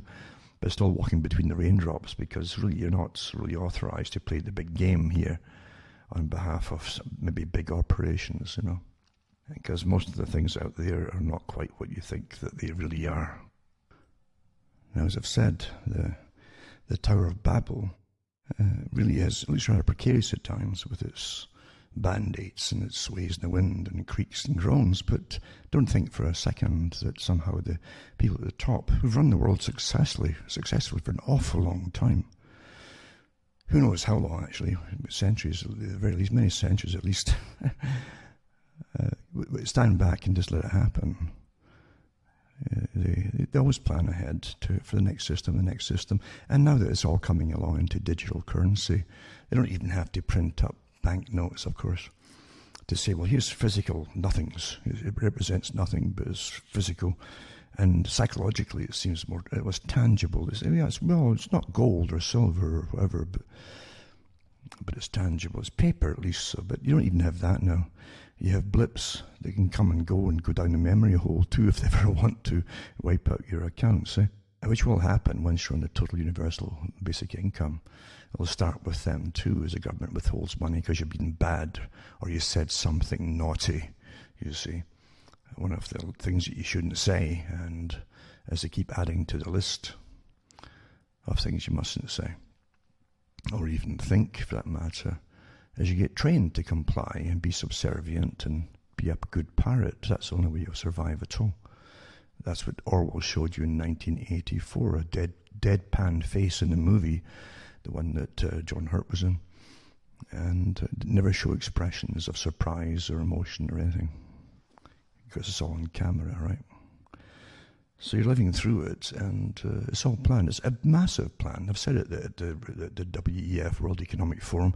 Don't forget, the World Economic Forum is a private, massive club that was never voted in by the general public anywhere, just like the United Nations. And, it's a massive club. Started up supposedly by one front man, Klaus Schwab. And to do good for the world, which enriches the ones who are already rich, etc. You don't want them getting poor, do you? You don't want to be ruled by poor bums, do you? You want rich bums. So, it's a benevolent thing. And the richest people on the planet belong to it. Governments are completely subservient to it, even though it's never been written into a law that they've got power over anybody. It's astonishing how you live in a system where everyone's obeying in abeyance to these organizations. It tells you that what you think is your government isn't isn't that way at all. It's a different institution, obviously. But it's a big pretense. As I've said before, they don't give you a guy with a uniform on that comes out yelling in front of the camera. They give you people in business suits. And they prefer if you at least go through the semblance of voting them in, at least, And that way you'll turn, so that person has let us down so badly, I'm not going to vote for them again. And it keeps the whole pretense up, rather than just strip it all away and say who's really running the show. And as I said before, if you could possibly fire all the politicians today, you'd be strange enough, the government, your country would keep working. If that's what it is right now, I don't know if it's working or not, but it would keep going. Whether they're or not. It would take a little bit of time before the real forces behind the scenes would come forward to start to dictate policies, you see. But it's a good sham, it's a good chronology, because the con is that you vote them in and they're there to work for you on your behalf. And then all you'll hear them talk about is special rights for different minorities, including new inventions in minorities and classifications as time goes on, all to suit the agenda and change society again. That's what it's really for. You don't give a darn about anybody or preferences or anything else. They'll use them all, but you don't care. Any more than they care about the poor folk who are starving in some places. They don't care. These politicians are born liars. But the psychopathic group that become politicians, they smell the power out and they go for the power. They look for the power. And they find it. And they like to have a praise from the public too, and be looked up to and have a name in the papers like a star, you see. They love that acclaim and applause. Attention-seeking type psychopaths. And before I go into any topics or stories, to touch on again, why would your own country, what you think is your own country, be financing and allowing the financing of revolutionary groups inside your countries, especially those who are dedicated to overthrowing the entire system? That tells you the system was overthrown a long time ago, maybe, or else it was never the system you imagined it to be. It's a very malleable system, isn't it? Where it can fight against certain things when it suits them and their corporate interests. And then, after a certain time, it just turns on its own public that might be, at least verbally, fighting the same system. But those who run your governments are all for allowing your cities to burn. I mean, it makes no sense to realize that, no, whoever runs your countries is not from you, the people. And really, it never really was, Before they had to give more lip service to have any credence amongst the public, but they really don't have that anymore. They'll cater to it, what they say is, and that's what they've done, rather than serve the general public in the supposed democracies, right? Which means you fulfill agendas that you run on, and democratic systems, even in democratic Republican systems, meaning democratic, you vote, you get to vote people in. That's a democratic bit, but it doesn't really work that way because you don't really vote them anyway. They're put in. But the idea is to keep the idea of democracy going, to stop you realizing of all the folk behind the curtain, you see. The ones that Benjamin Disraeli talked about, and one of his novel, I think it was Coningsby, I think, a novel, where he's talking about government and a civil servant, and he says that government is those who really rule the nation behind the curtain are vastly different people from the ones that you see. They give you lots of little clues and tips, don't they? But that's how it is. And you can figure that out for yourself anyway after doing enough study and right, even in your own lifetime, just to study stuff in your lifetime you've seen. And look at all the promises made. Then you see once they're in, rather than cater to the majority that supposedly elect them in, right? They'll say in democratic countries, well, they're supposed to serve the majority, but listen to the minorities, give the minorities little protections and so on. All they do is talk to minorities. That's taken over from the majority. And it gives the impression that they're listening to people, but not listening to the rest of the people. They're listening to selected groups that tell them what they want them to hear, or to ask them even. Oh, sure, we'll pass laws to do it. It's all to do with passing laws, isn't it? Everything that happens is people shouldn't talk about pass a law until you're hamstrung, as they call it, with laws. That's the old communist technique. The Bolsheviks did that when they got in. They passed law after law after law. You couldn't speak, you couldn't do this, you couldn't talk about blah, blah, until you were completely hamstrung, you were silenced, you see. Socialism always does the same technique. And when the same elite multi-billionaires want socialism, they'll give you socialism. It's a faster way to do it. When they want more from you, or more compliance from you, more public spiritedness from you, they'll give you more freedoms for a while as they still fleece you, you see.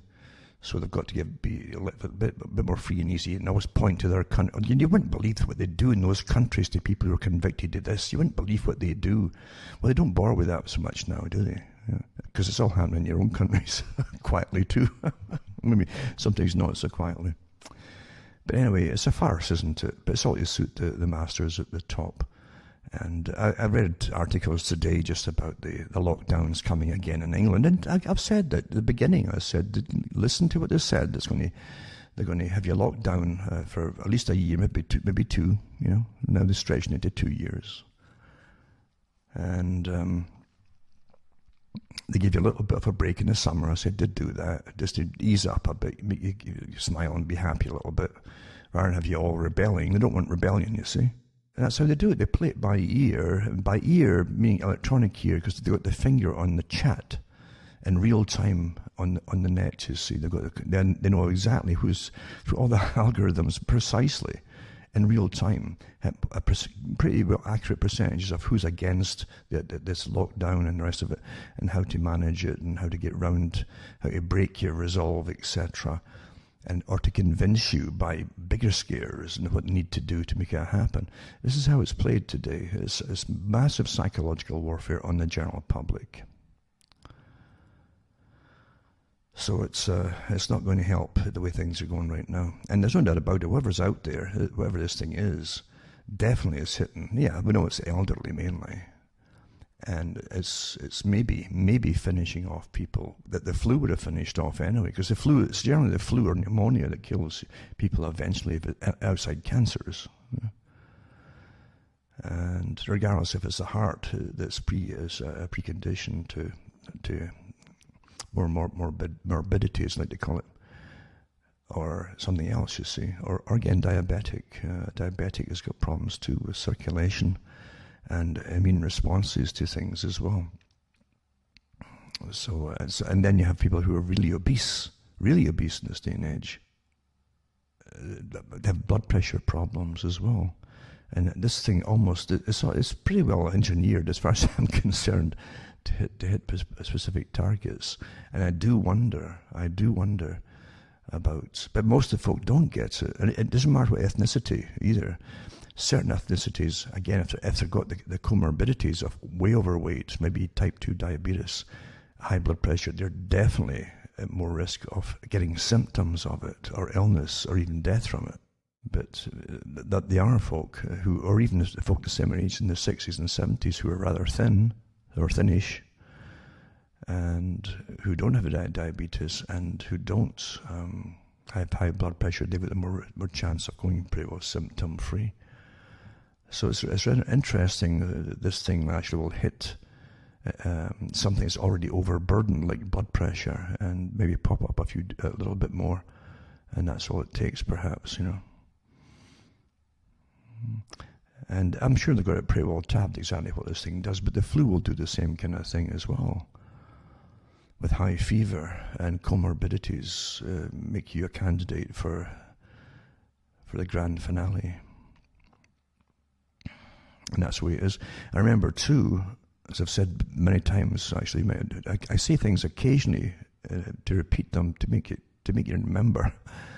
But SARS 1, remember the first SARS outbreak, it primarily the people from China, at least in Canada and Toronto, when it hit here, and it was often from people who'd just been over to China and from the infected areas and back again. But primarily Chinese people, it seemed. And once again, the elderly were hit there. But after it was all over, I remember it was so volatile, it was so deadly at the time, I should say. It was so deadly at the time that I think one of the Chinese have their own funeral homes. And a whole bunch of morticians in the home had been killed as well, just working on one or two bodies. It was so contagious and severe. It really hit them hard, fast, you know. So that was interesting. And afterwards, and I kept the hard articles from newspapers at the time, because I knew that these things would disappear. But I said at the time, China put a complaint in to the West, America, and said this thing definitely has the hallmarks of ethnic-specific virus. Like they're used for biowarfare. They're putting a register in a complaint, an official type complaint. And getting back to the Porton Down article, as I said, it was put out many years before that. it all ties in that way. I mean, you can't blame them for saying something that's going to hit a specific group, obviously. And we know that with the ACE2 cells, that they're more in the lungs. Some ethnic groups have a higher percentage of this particular cell in epithelial tissue. So they're more prone to getting it much more rapidly, maybe worse as well. And the receptors definitely make it. This is the cell that you have, the little spikes that you'll see on these coronaviruses, these crown viruses, will empty through some sort of receptor type cell. It'll empty its contents from the virus, its innards, if you like, the cargo it's carrying through into the host's cells, the epithelial cells in the lungs and in the nasal passages, etc., the sinuses and all that. So anyway, some groups will definitely seem to be more prone to than others. But there's no doubt about it. Obesity is a major factor in containing and surviving if you're really heavily obese. And even so, now that they're not just ramming this darned ventilator machines, putting tubes down their tracheas, which is an awful thing. It's an awful shock on the body being kept on a ventilator. They have to put you in almost a coma state to get it into you, or you'll fight it, because it'll stop you, and your own breathing rate itself, your automatic breathing apparatus, your symptoms of the nervous system will have to be stopped and be taken over by an artificial system. Your body will panic at times with it, you see. So, but it causes bruising the side of the trachea, and you've got to have given, or you should put them on antibiotics too, because the bacterial infections set in on top of the viral infections. So the bacterium have to be contained and dealt with. Then after it's all over, they have to get them back breathing again, and your body will adapt so fast to having the ventilator to do it all for you, and your lungs rising and falling according to the machine, as opposed to your automatic system doing it. Then it takes a while before the people are able to breathe naturally on their own again. Quite a time. It can take weeks sometimes.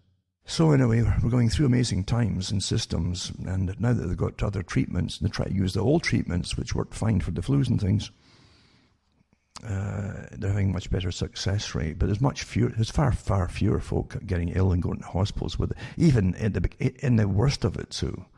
We saw a lot of hospitals in Britain, like Bristol, and the hospitals, they were just pretty well empty, nothing happening, even then. So it was so overblown, it was rather scary. New York was interesting. But again, when you see the chaos, it's mainly in the elderly again, and the chaos of putting infected folk into old folks' homes with the uninfected until they're all infected. It was rather deliberate. It was a crime, actually. We found already too with Italy, with the big crisis in Italy, they'd already had a trial vaccine for the flu, free of course, the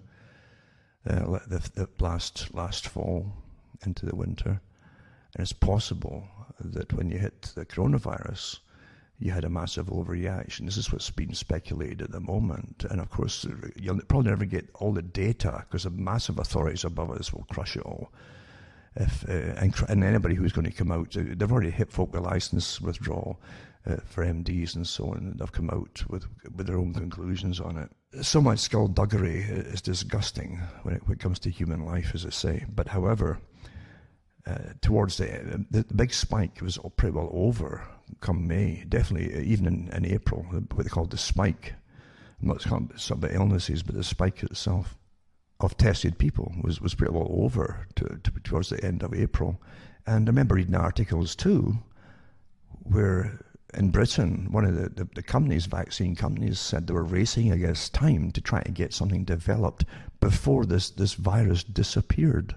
That was in the newspapers. I've still got the articles here from the laboratory, because it's dwindling so fast. That's what happens. They don't stay the same type. They morph rather quickly into very non-contagious sometimes, or at least very mild, and generally harmless types of viruses. They mutate, you see. That's what happens with them. And now, of course, they're already saying that this probably happened now. It's mutated a much less severe thing. And yeah, lots of more focal tests having had it, at least had this terrible test that they're using for the swabs. But even if you do blood tests, most folk already have antibodies already in their system for it. That's herd immunity without a vaccination. That's what normally happens. That's what happens with your cold every year and various flus and so on. That's what happens. See? But facts don't matter when a big agenda is at play. This is a war strategy. What can we use? Well, global warming's not working for them. They won't swallow it. They won't cut back. They won't get out their cars. They won't blah, blah, blah. Well, here you go. Here's COVID. Let's use COVID. We'll use that.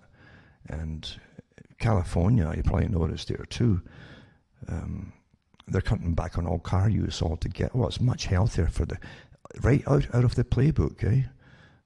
They said that they wouldn't allow things to open up. They weren't sustainable and environmentally friendly.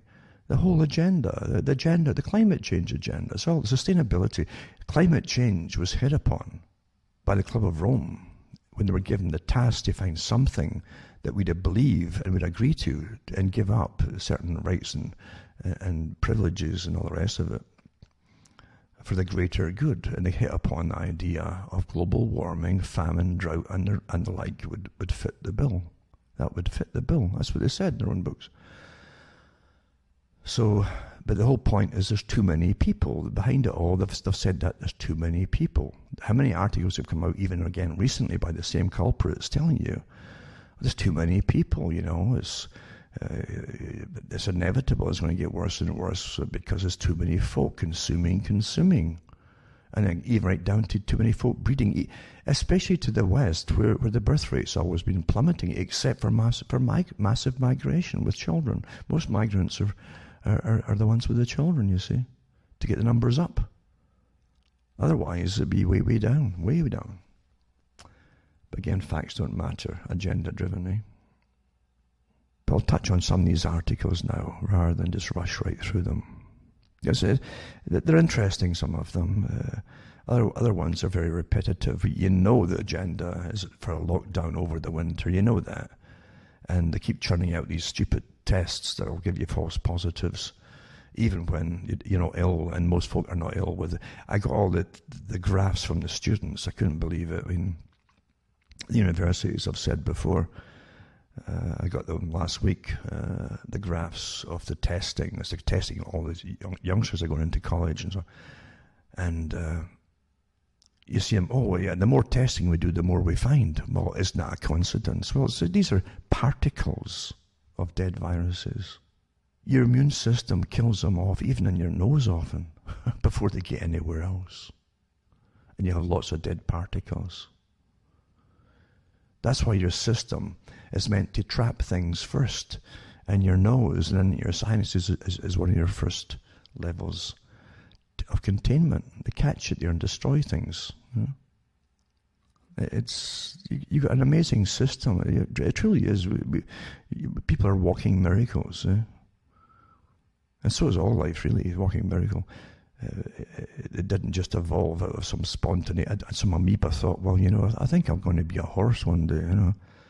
What about you? And now I'd be a giraffe. I want to be higher than anybody, any you lot. But that's how it goes. It's a fascinating system. We're born with amazing abilities. If we're not tampered with and hammered with poisons or other things, which are still poisons as far as I'm concerned, that hack your immune system, then you've got amazing response system. And if you've got enough nourishment, you find most of the stuff in the up until the 20th century, most of the problems across Europe, mainly in Britain, were impoverishment and malnourishment was causing problems. But if you're well nourished and you're healthy, you can fight off pretty well most things. But again, facts don't really matter, big agendas. I think it was interesting that Bill Gates, says, well, this might be locking down the COVID with you for another couple of years, The guy that's, as I say, waves his hands a lot and can't look anybody in the eye and lock a gaze without shifting it. He's a shifty-looking guy. That's my opinion, anyway. Anyway, here's, and by the way, any opinions are going to be completely verboten. Now they're moving into the next step in preparation for the complete lockdown again. This is stage 5. They're looking up. They want to get to 5, where it's a complete martial law system, and they'll lock anybody up that speaks out against it. I mean, that's on the books, eh? So they start off doing no, don't do that, and then they put out the other ones that are going to counter you. You know, the different groups that are set up to counter you, or thousands of internet employees that slow your speed, attack your sites if you won't comply and go along with it and shut up. But the final stage eventually is to, or defame you is the other way, to defame some people. But the other way is also to eventually arrest people. That's what's on the books, eh? Event 201. I love how totalitarian systems, even the ones that are there to help you, the communist ones, they appointed people who are representatives of the people. They were representatives of the people. And they would set up their courts and they say, we are the representatives of the people. And they would then try and execute the people on behalf of the people. It's just same thing. It's just, tyranny is very easy to recognize if you're not completely in a slumber. It's very much like the American dream, you know. And I think it was George Carlin said about that too. He says, the American dream, he says, the only time you can believe in it is when you're asleep and you're dreaming, you see, because it doesn't happen in reality. Not for you anyway, because you're not in a big club. Europe's lockdown will kill more people worldwide than COVID-19 virus, the German minister warns, you know. And the grim prognosis made by the German official in an interview, and I'll put the links up, with the Handelsblatt Daily. The pandemic has already triggered one of the biggest hunger and poverty crises across the world, Mueller said, and further damage will be done thanks to the measures taken to battle it. So here, that the further damage will be done thanks to the measures taken to battle it. We expect an additional 400,000 deaths from malaria and HIV this year in the African continent alone, while 500,000 more will die from tuberculosis. By the way, a lot were brought tuberculosis into, it's in Canada now too, right? Some of the migrants that were brought in without, normally through straight application to migrate to countries, you get tested, complete physicals before you can leave your own country to come into the country. If you're planning to emigrate, and but no, with the supposed refugee thing, even though they come from countries where nothing much is happening to because of refugee, but it makes no difference. But they can have diseases, you see, and they're getting in without even testing them. That stipulations there not to harass them. Well, testing people.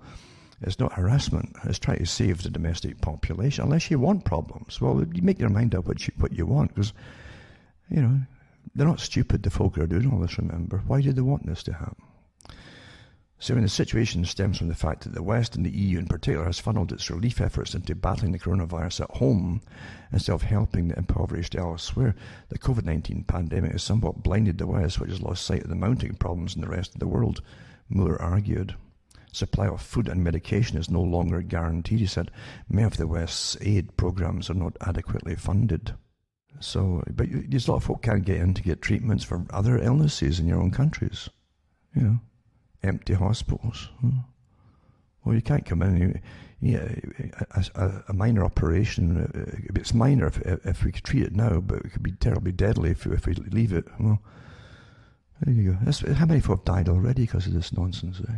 Another article, lockdown could kill 75,000 over 5 years. That's the official projection of non-COVID deaths caused by missed cancer. That's just mixed cancer diagnosis and cancelled operations and health impacts of the recession. Then it mentions the death toll from the virus, 42,000. Well, again, that's very vague. What country are they talking about, or is it the world or whatever? Because I've noticed that in some of the articles, and Daily Mail is doing it too. It's got almost something that they know the which when the wind's blowing, the general public who've seen through a lot of the nonsense. But they'll then say that the last line, the virus death toll, question mark, 42,000. Well, 42,000 from which country? And from when to when? And is that caused by the virus, or folk who've died with it? I mean, most of us who probably died today and have fragments of maybe a coronavirus or that kind of inside you, but it's causing no problems there. See? That's not the cause of death. But I'm not going to go through it again. We all know the incredible scams where they were told to put down coronavirus death, even when generally it isn't, right? So, and don't forget, I keep telling folk in Britain, don't forget what Hancock said, that the politician put in charge of health, who has no experience as far as I know in health, but that's what they do, they point them there, and they're mouthpieces. And he said he slipped out when he wasn't reading his script. He said, don't forget, in England, we lose 10,000 people a month anyway. That was normal. From all diseases, in any year. So you take 6 months of it, right? Say 6 months at 10,000, or die normally anyway. There's 60,000 people. But if you tack on, and it's put down as COVID deaths, well, you start to get the picture how it works. Eh? And then it says nearly 75,000 could die from the COVID result of lockdown, according to official figures buried in a 188-page document. And they're starting research presented to the government's Scientific Advisory Group for Emergencies, that's SAGE, will further increase pressure on Boris Johnson to hold back on introducing further coronavirus restrictions. Well, I don't think so. He'll do what he's told. It estimates a further 26,000 will lose their lives within a year. Within a year, this is in England, right? If people continue to stay from A&E and the problems in social care persist. Yep. It says also 16,000 people died as a result of the chaos in hospitals and care homes in March and April alone. Chaos, you see. Not COVID, but chaos. And I really hope people are taking notes, and the ones who've got good internet speed and so on, and taking clips of all the videos of these cowardly cops across the world turning on their own people.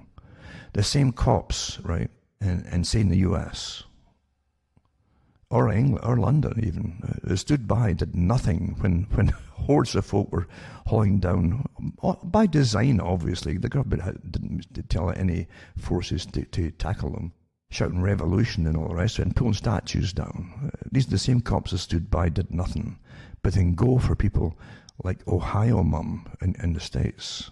Tased, she was tased and arrested at middle school football game for not wearing a mask. She was sitting on a bench, nobody anywhere near her on a nice day. The virus is very particular too. If it's going to, I mean, this virus is just like the cops right now. It's politicized but it's sensitive. You can eat somewhere, and as long as you're eating, they won't club you or taser you. It goes by some kind of Geneva Convention, you see, so for humanity. It's a humane virus. But as soon as you're finished the last chew, make sure you get that mask back on. That's what they do in the restaurants in Canada. They're all told to do now. Yeah. So yeah, it won't infect you during the munching bit. So if you don't want to get tased and stuff, and you don't want to wear a mask, just keep eating candies. Take a whole bunch of snacks with you and walk in the streets with them, because they can't touch you if you're eating. You might blow up and gain weight like crazy, but hey, at least you can breathe without suffocating yourself. But it's an intelligent virus. Well, it's the same thing with the police, you see. The police can pick on mums that are on their own, right? She probably weighed about maybe a quarter, maybe less, of this cop. And he's hauling her, and because she wasn't wearing a mask at a football game, but she was probably about 15 feet away from anybody else in any direction, I think. I don't know. So hopefully are getting all these videos, because you must, if you ever get over any of this, they might, and I am not very optimistic, by the way, but if you ever get over any of this, you better remember what your institutions are now and what the cop services are now, when they're like robots, they get told what to do and what not to do. And you better get organizations set up to watch them all like hawks. Because it's an internal army now. There are in Canada, they actually say that they're paramilitary forces who will do what they're told, no matter what it is. no matter what it is. It's just like in France and occupied countries in World War II. When the Germans marched in, the police turned up for work the next day and says, well, what's their orders? And a lot of them were used to gather people that could be hostile to the new regime. And the cops went along with it. That's what cops do, folks. So did the civil service. I've read lots of books on occupation strategies and the psychology of operations and so on with nations, and they use the histories of the past, and they find a good chunk of the police initially on the periphery, as they call it, the periphery, and same with the civil service, start to work with the occupying forces, and then they start to adapt and they get along with them and then it's normalized in no time at all. It's all completely integrated. So you really stop thinking of whatever runs your country is not yours. And when you see that it really is not there to serve the people, what cops can go around beating people up with batons or tasers for a scam virus like this, when the boxes that sell it, even the M95 masks, tell you it won't stop coronavirus on the box. So the makers tell you it's not going to stop it getting it or transmitting it. But it doesn't make any difference to policy. That's disgusting what's happening. So I put this one up too, and it says, new incident in Ohio where a woman was outside at a middle school football game without a required mask, resulted in the police tasing and arresting her. The video arrest is now going viral precisely because it's an instance of police not showing common sense, again, at an outdoor venue. It's the same thing with these what's they call these nighttime raids they're doing for drugs. With one of the latest ones, they're causing riots again, where they shot people inside, battering folks' doors down in the middle of the night, you know. No knock raids, I think they call it. No knock.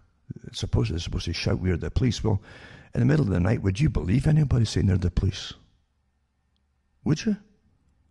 How the heck are you going to know they're the cops in the middle of the night? And at night time too, folk are, if you come out of sleep, you're going to be hyper, you know, like freaking out alert, you know. And you might grab anything that's handy to defend yourself, because you don't know who's outside there, especially when you get them battering with force. That's a war act, is violent force against your doors. That's what it is. I mean, can't they wait to the next day or something? What's going on? So you got all these policies that came out with the drug laws initially, which turned the police into paramilitary forces. And big money being made from drug raids. And meanwhile, you've got the CIA and all the other organizations working all through Latin America, over in Afghanistan, making sure that the drugs are flowing into the country, and they're still being sold to folk. What do you think the guns for drugs thing it was all about with Ollie North and the gangs back then in those days, eh? The Iran-Contra scandal. And your own governments were making sure that heroin was being sold across the United States to children and teenagers. That's okay then, is it? Well, you've got these battering rams, groups of special forces, ramming down doors and opening fire on people who are still half sleeping. I remember doing the same talks years ago on the radio show.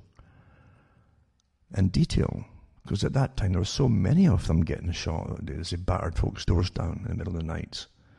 And what was happening, so many of them, at that time what was astonishing was how many of them were the wrong addresses. And there was no apologies after they wrecked the place and shot people. Wrong address. What kind of system have you got where they get the wrong addresses and you go in with lethal force? Something's wrong. Something's is it the IQ or whatever the folk that have been put, who knows, what is it? You don't make mistakes like that. Dressed up in combat gear, lethal force, in the middle of the night, and it's the wrong address on many occasions. That's incredible. Absolutely incredible. So when your governments are depending on drug money, your special agencies, intelligence are definitely running a lot of it. There are books being churned out from across Latin America of the different agencies from all countries involved in the drug cartels. And so, never mind, I could go on and on about that too, and about who's even training them. Some of the hit squads for the cartels, the cartels have their own hit squads. And I can actually give you the names of some of the agencies that were training them. And you've got to shake your heads, wait a minute here. So there's a war on drugs? Really? It doesn't make any sense. You either have a war on drugs where you go after the sources, and they could do if they want to. Look at the contact tracing today, eh? As they try to get anybody who's anywhere near anybody who might have had a positive, fake or not, COVID test. And that person, through that computer, says that they've infected probably at least 10 other people, says the computer, eh? The computer. So they can inflate the numbers like crazy. And that's what they're doing every day, by the way. If you went to a restaurant and there was one person eventually went afterwards to get tested, whatever, and they came up with a positive or false positive or whatever it had to be positive result, they'd find out all the people in that restaurant, and then they'd contact trace them if they can, and then add 10 more to every person in the restaurant. And that day, that's what they'd publish for the numbers. Even though it'll be only 11 people, That's how it's done. Add 10 for everyone that might have been there, and up the numbers go. That's how they're doing it. But getting back to the graph on the students, I couldn't believe it when you see it. Oh my, look at that spike! Oh my goodness, all these students, and add next to it illnesses and hospital admissions. All the way down top to bottom, 0. Nobody was ill with it. No hospital admissions. But that doesn't matter, does it? This is a war scenario. They've picked the project. The project is to use a COVID illness for a complete globalization of the new system. Financial, cultural, economic, social. A whole new system. You're going to be trained from birth to death, monitored from birth to death, tracked and traced all through your lives with all the 5G Internet of Things everywhere, tracking and tracing and watching everything that you do. It's for the greater good, you understand, not just for COVID. Eh? So don't expect common sense during these times. Amongst, obviously, the police departments, the around say, well, maybe we should back off a bit. We don't want more riots and burn cities. And let's go a bit quiet and tamp down these no-knock raids and so on in the middle of the night, and just go for them during the day or something, where it's above board and less panic and all the rest of it. But nope. You'd think there'd be more common sense here, wouldn't you? Wouldn't you? Or again, grabbing some woman sitting alone on a bench watching a game. When the stupid masks do nothing except suffocate you. And the makers say it won't stop it, you getting it or transmitting it. Isn't that amazing? You think they'd back off there too and say, wait a minute, you'd really want to be on video across the planet picking on some young woman, Now this one is it's a letter from medical doctors and health professionals in Belgium to all Belgium authorities and all Belgian media. An open letter. It says, the following letters have made an impact on public health authorities not only in Belgium but around the world. The text could pertain to any case which locks down their citizens rather than allow people freedom and permit medical professionals to bear the primary job of disease mitigation. So far it's been signed by 394 medical doctors, 1,340 medically trained health professionals, and 8,897 citizens. It won't matter. Since we Belgian doctors and health professionals wish to express our serious concern about the evolution of the situation in the recent months surrounding the outbreak of the SARS-CoV-2 virus, calling on politicians to be independently and critically informed in the decision-making process and the compulsory implementation of coronavirus measures. We ask for an open debate where all experts are represented without any form of censorship. After the initial panic surrounding COVID-19, the objective facts now show a completely different picture.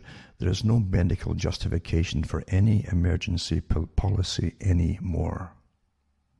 The current crisis management has become totally disproportionate and causes more damage than it does any good. We call for an end to all measures and ask for an immediate restoration of our normal democratic governance and legal structures and of all our civil liberties. Well, that's what it's all about, isn't it? And it goes on and on. But I'll put these links up for these articles. And this is a war agenda. And these front people that you think are your politicians are all agreed and sworn to a higher authority. I'm not meaning God either, at least not an earthly God. I mean, not a heavenly God, to put it that way. Maybe an earthly God, yeah. And their big cabal at the top here, but think about it. They're all sworn and they all parrot exactly the same lines to the general population, don't they? Which would mean if this is really a decent person there to serve you, they'd have to listen and maybe go along with you. But no, it doesn't happen. They're all on board, sworn to it, just like a war scenario. That's how they do it. Europe is facing a double dip recession as the coronavirus second wave arrives. Oh, CNBC, here you go.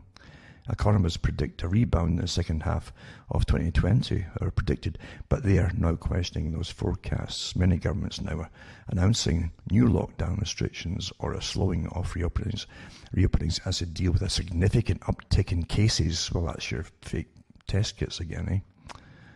Because no one's sick with it, you see. They're not dying of it just yet. So they're all getting bored with this is the same mantra, right?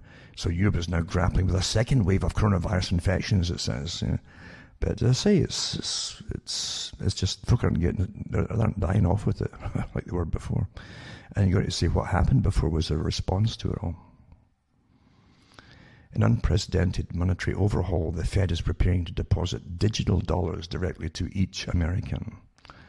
And it says, this is what I talked about. Bertrand Russell talked about it, didn't he? About the future and impact of science and society, and a few other books. He mentioned that eventually the government will give you tokens or deposit in your bank account every month, and they can cut it off eventually if you basically what you meant was like politically incorrect. Or anti-social, I mean, you wouldn't obey the orders from the technocrats that would run you. These are old agendas, folks. So the Fed will continue injecting liquidity into the system. The second common theme is that despite sparking unprecedented asset price inflation, prices as measured across the broader economy using the flawed CPI metrics, and certainly stagnant worker wages would remain subdued. As a reminder, the Fed is desperate to ignite broad inflation, as that is the only way the countless trillions of excess debt, I mean, this is countless trillions, that's true, added to what was there before, can be eliminated, and has so far failed to do so. The Fed's failure to reach its inflation target, which prompted the US Central Bank to radically overhaul its monetary dogma last month and unveil flexible average inflation targeting. I love the anachronisms they use, FAIT. It's your fate, you say, to be poor, whereby the Fed will allow inflation to run hot without hiking rates, has sparked broad criticisms from the economic establishment. Even those we showed in June, deflation is now a direct function of the Fed's unconventional monetary policies. As the lower yields slide, the lower the propensity to spend.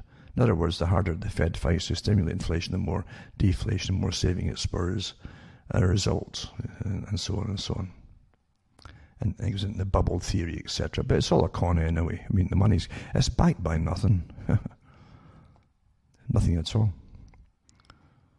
And that's what they have, you know. I like Carol Quigley, who talked about, again, the conspiracy of the pyramid on the dollar bill, which folk laugh at. Isn't it amazing? You've been trained how to ridicule things which you should be ridiculing, because Quigley himself said it. This is a symbol used by societies for thousands of years ago.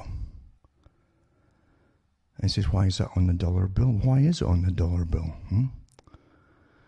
And then above it, they always miss the part too. In God we trust. And I remember too when the chairman of the banking systems, the Federal Reserve and so on, during the little pretend inquiry that they had after the last crash in 2008, you actually look it up and you'll see him talking about it. He says, why did you let things happen, even the big ones and the big banks that allowed these flippings of mortgages to go on, like millions of them, until they couldn't even keep track of them anymore. It was a free-for-all, basically. And he said, we're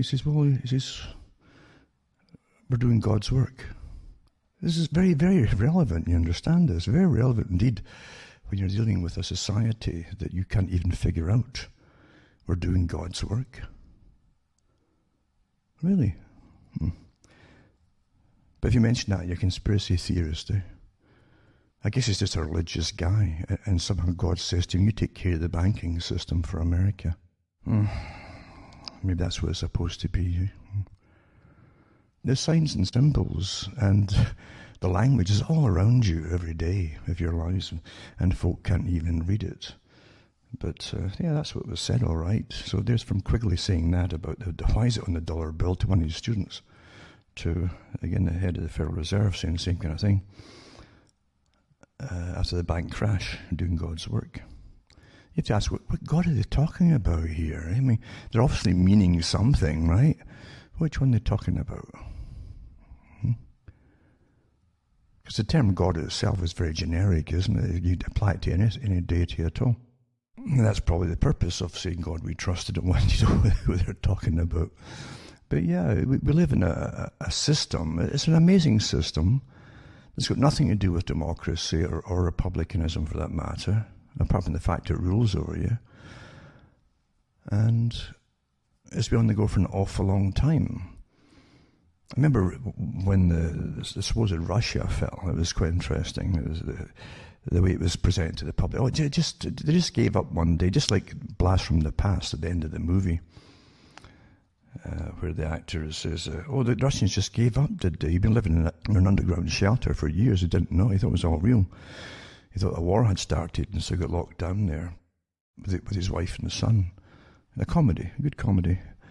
But at the end, the dad says, they just gave up, did they? Yeah, that's what happened. Just like that. They just gave up and went home.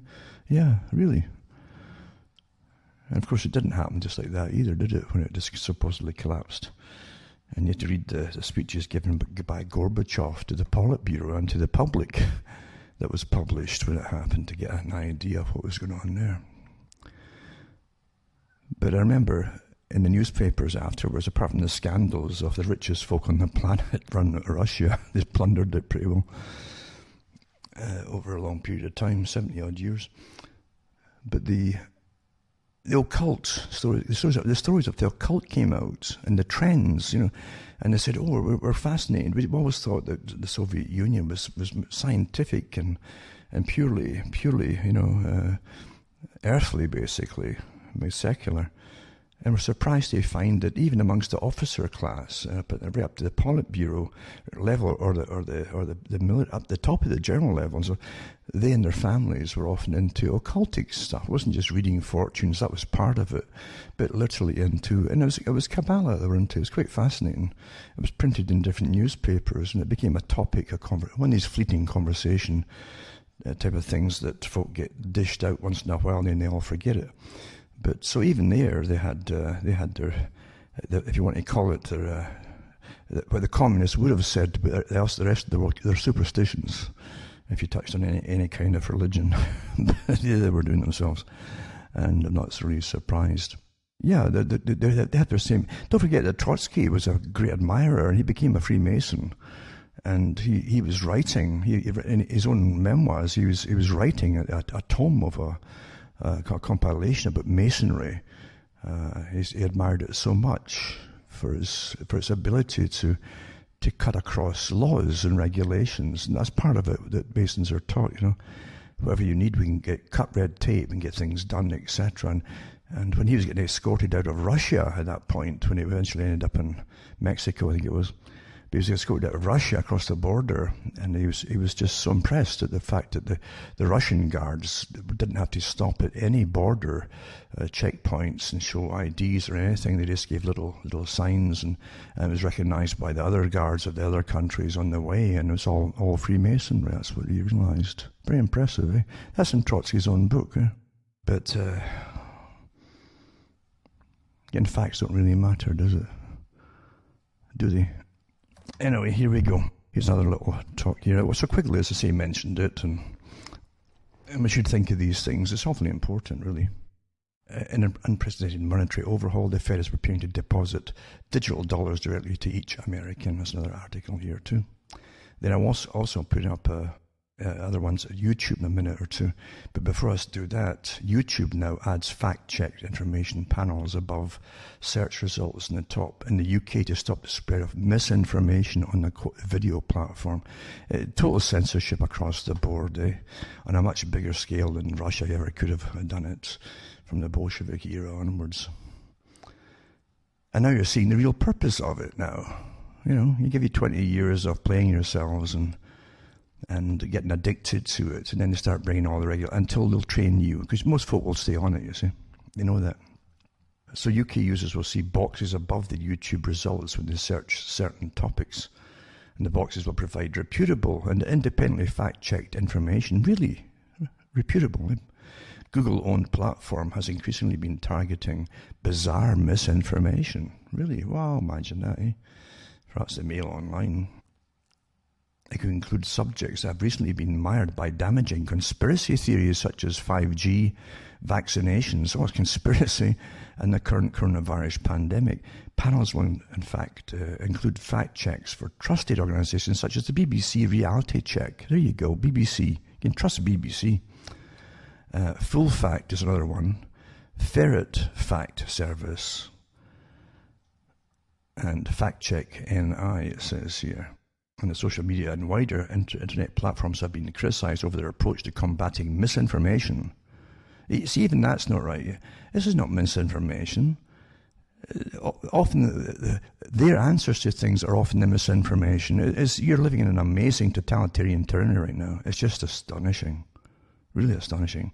I've seen some of the other ones doing it on the print media, and the so-called authorised fact checkers. They'll take a topic, but they won't answer it or counter it. They'll just try to go around it and say that's terrible, that's wrong, but they won't tell you why it's wrong or how it's wrong or anything else, or prove it. See, it doesn't matter. It's a tyranny you're under. This is absolute tyranny. No doubt about it. Well, I'll put that one up too. And then another one too is, YouTube, Facebook, Twitter adopt uniform hate speech standards for censoring context. So it's a uniform. So I guess it's one organisation at the very top who decides what's right and wrong for them all, eh? There you go. And it says, with the next presidential election less than 2 months away, the world's largest internet and information companies have reached an agreement to adopt a single set of criteria for identifying and removing supposedly hateful or bullying content from their platform. You understand? This is tyranny, folks. So on Wednesday, the World Federation of Advertisers, WFA, announced that the online giants have agreed to adopt a common set of definitions for hate speech and other harmful content, and to collaborate with a view to monitoring industrial efforts to improve in this critical area. It says it follows months of advertisers' pressure. This is what they've done in the years gone by, I can remember, where these certain organisations, very wealthy, would hammer away at newspapers if they printed anything they didn't agree with, didn't like, and they would threaten to withdraw all advertising from them. That was what they did. So this shows you again, that big money has the ability to decide what you're going to say, not say, or even get a say at all, or what you're going to have any say about and not about. So there you go. It's a standard technique that's been used from the 1920s, actually. And here it's all across the internet now as well. And here's from someone who knows it all. It's Helena Handbasket. That's where we'll end up. And it says here that Kieran O'Connor, writing for the Journal, claims to be a researcher investigator with the Institute for Strategic Dialogue. So it's an important part of it, propaganda institution. Institute for Strategic Dialogue, a London-based think tank that works towards powering solutions to extremism, disinformation and polarization. And it says, by lying about them. That's what's been added on. But it says, he is in fact nothing more than a pathetic propagandist playing cover for mainstream media lies and deception over the COVID-19 hoax pandemic. Does it by using the age-old technique of smearing anyone who believes in free speech, freedom, and the right to make their own choices, right-wing extremists. And by that definition, he is therefore a right-wing extremist, as he believes in wearing masks, social distancing, and in general the stripping away of all rights which every human being has. He has a right to voice that opinion and has done so publicly in an online mainstream virtual rag to propagandize fiction over facts, whilst clearly hypocritically claiming to seek truth in media reporting. This creature is a coward, something endemic in so-called journalistic circles of our era. They're pathetic mouthpieces for tyrants and liars to the public and themselves. They don't care one iota about factual information, even when that factual information comes from their own authorized sources. And it says on the issue of masks, to give a very simple example, it states in English on the packaging, and it does too, that these masks do not protect the wearer from viruses and should not be used for that purpose. Where's the ambiguity in that? It's quite clear, right? Where's the right and wrong? Where's the right-wing extremist diatribe? Where's the lie? Where's the misinformation or disinformation? Right now in Ireland, government psychopaths such as Stephen Donnelly, Minister for Health, he scored out and called death, would have the nation believe that the mythical second wave of COVID-19 is lurking around every corner, and wet bars in Ireland just waiting for unsuspecting human habitats to get close for 15 minutes at a distance of 2 meters or 6 feet 8 inches, an imperial measurement, with a mask, because the virus knows what jurisdiction it's in. It's true, doesn't it? It can also tell the time and know what time certain stores open and close, and presumably what special foods people have eaten to see if they are more prone to infection. Perhaps people need to carry bulbs of garlic to ward off this clever little creature known as COVID-19, which seems to be vastly more intelligent than the politicians and the media supposedly hunting it down. Certainly more so than a pathetic Kieran O'Connor, who would appear would not know the factual information if the elusive COVID-19 virus whispered in his ear. Oh, there you go. It's a pathological liar virus which permeates every mainstream rag in terms of broadcasting and publication in print and online in Ireland today. Across the world have sold their souls to the evil of the World Economic Forum and others to do their bidding for them to bring about their promised green utopia, which, once it's done with these useful idiots, will slaughter them without a modicum of regret and possibly use their remains as fertilizer, which is no joke, by the way. What else would you do with manure? There you go. So I'll put these articles up. But that's not a bad one again. That's Nari Sentinel by Helena Handbasket. That's where we're all going. And this one here, The Hard Road to World Order. It was quite interesting. This is a while back. It was a volume 52, number 3, I think it was. 1974, Foreign Affairs. That's the Council on Foreign Relations, Foreign Affairs magazine. And it goes through, again, the world system and how folk aren't quite willing to give up their freedoms or their nationalities or sovereignties and nations and stuff. And it talks about the willingness of the United Nations members to risk their short-term interests for the good of the community. So, they have wonderful phrases like that. It's for the good of all. It seems at the level of the frontier town in high noon, where the citizens abandoned their lawman as soon as the outlaw was released from jail. And that's what folk do once you're told to wear masks or you get beaten up or tased by your own government, see. But this here goes on to talk about the hard road to world order. They're talking about a world system of government or governing, right? 1974. It says, nor are the world's principal economic forums in much better shape. In contrast to the accomplishment of happier days, nobody now takes a major issue to ECOSOC.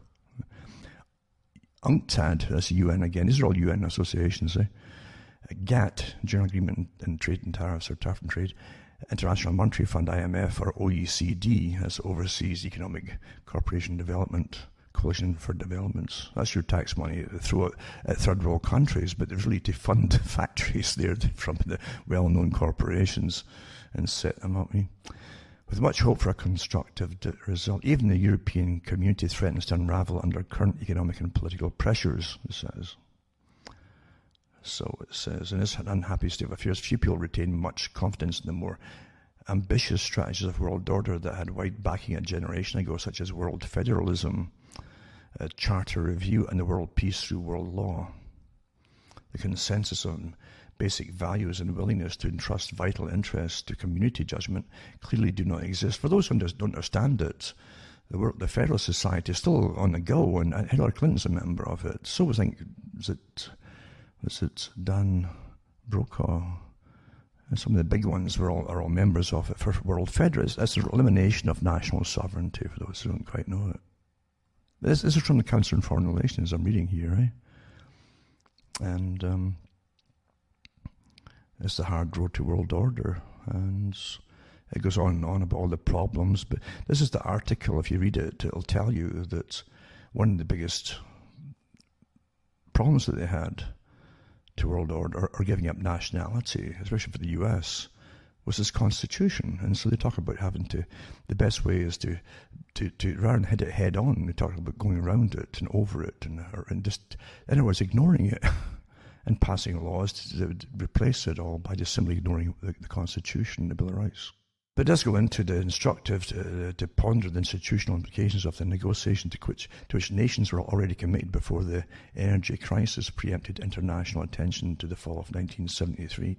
The non-communist nations are embarked on a long-term negotiation for the reform of the international monetary system, aimed at developing a new system of reserves and settlements to replace the dollar standard and improving the balance of payment adjustments across the board, I suppose, really.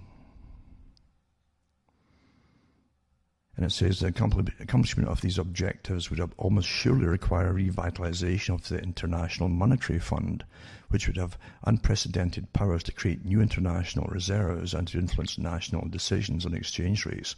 Again, it's money, money, money, the same characters at the very, very top, the same secretive organizations that were set, private organizations,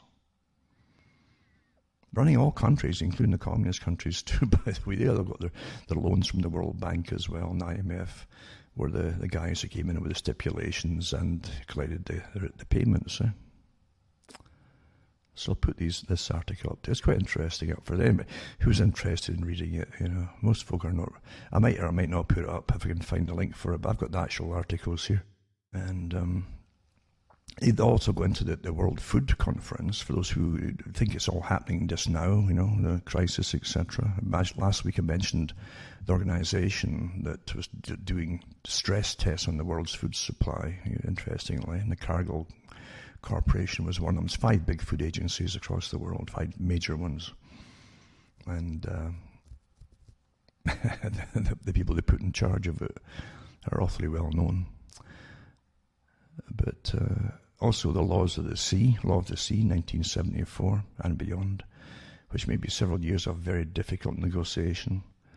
There would eventually emerge a new international regime governing the world's oceans. So they're going after everything. This is the same organization that came out of the Royal Institute for International Affairs. They came out of the Lord Alfred Milner group that was sworn to take over territory of the planet, bringing a one system across the world based on what they called the British system, which wasn't for the people, obviously, and take over all world resources and use it wisely. So they would decide that they would own it all and use it, and they'd use it wisely, where you peasants couldn't use anything wisely. You see, you're too ignorant. And that's why they exist. So it morphed into this, in the Council on Foreign Relations and the stateside. And they also have the group for the politicians in the European Parliament.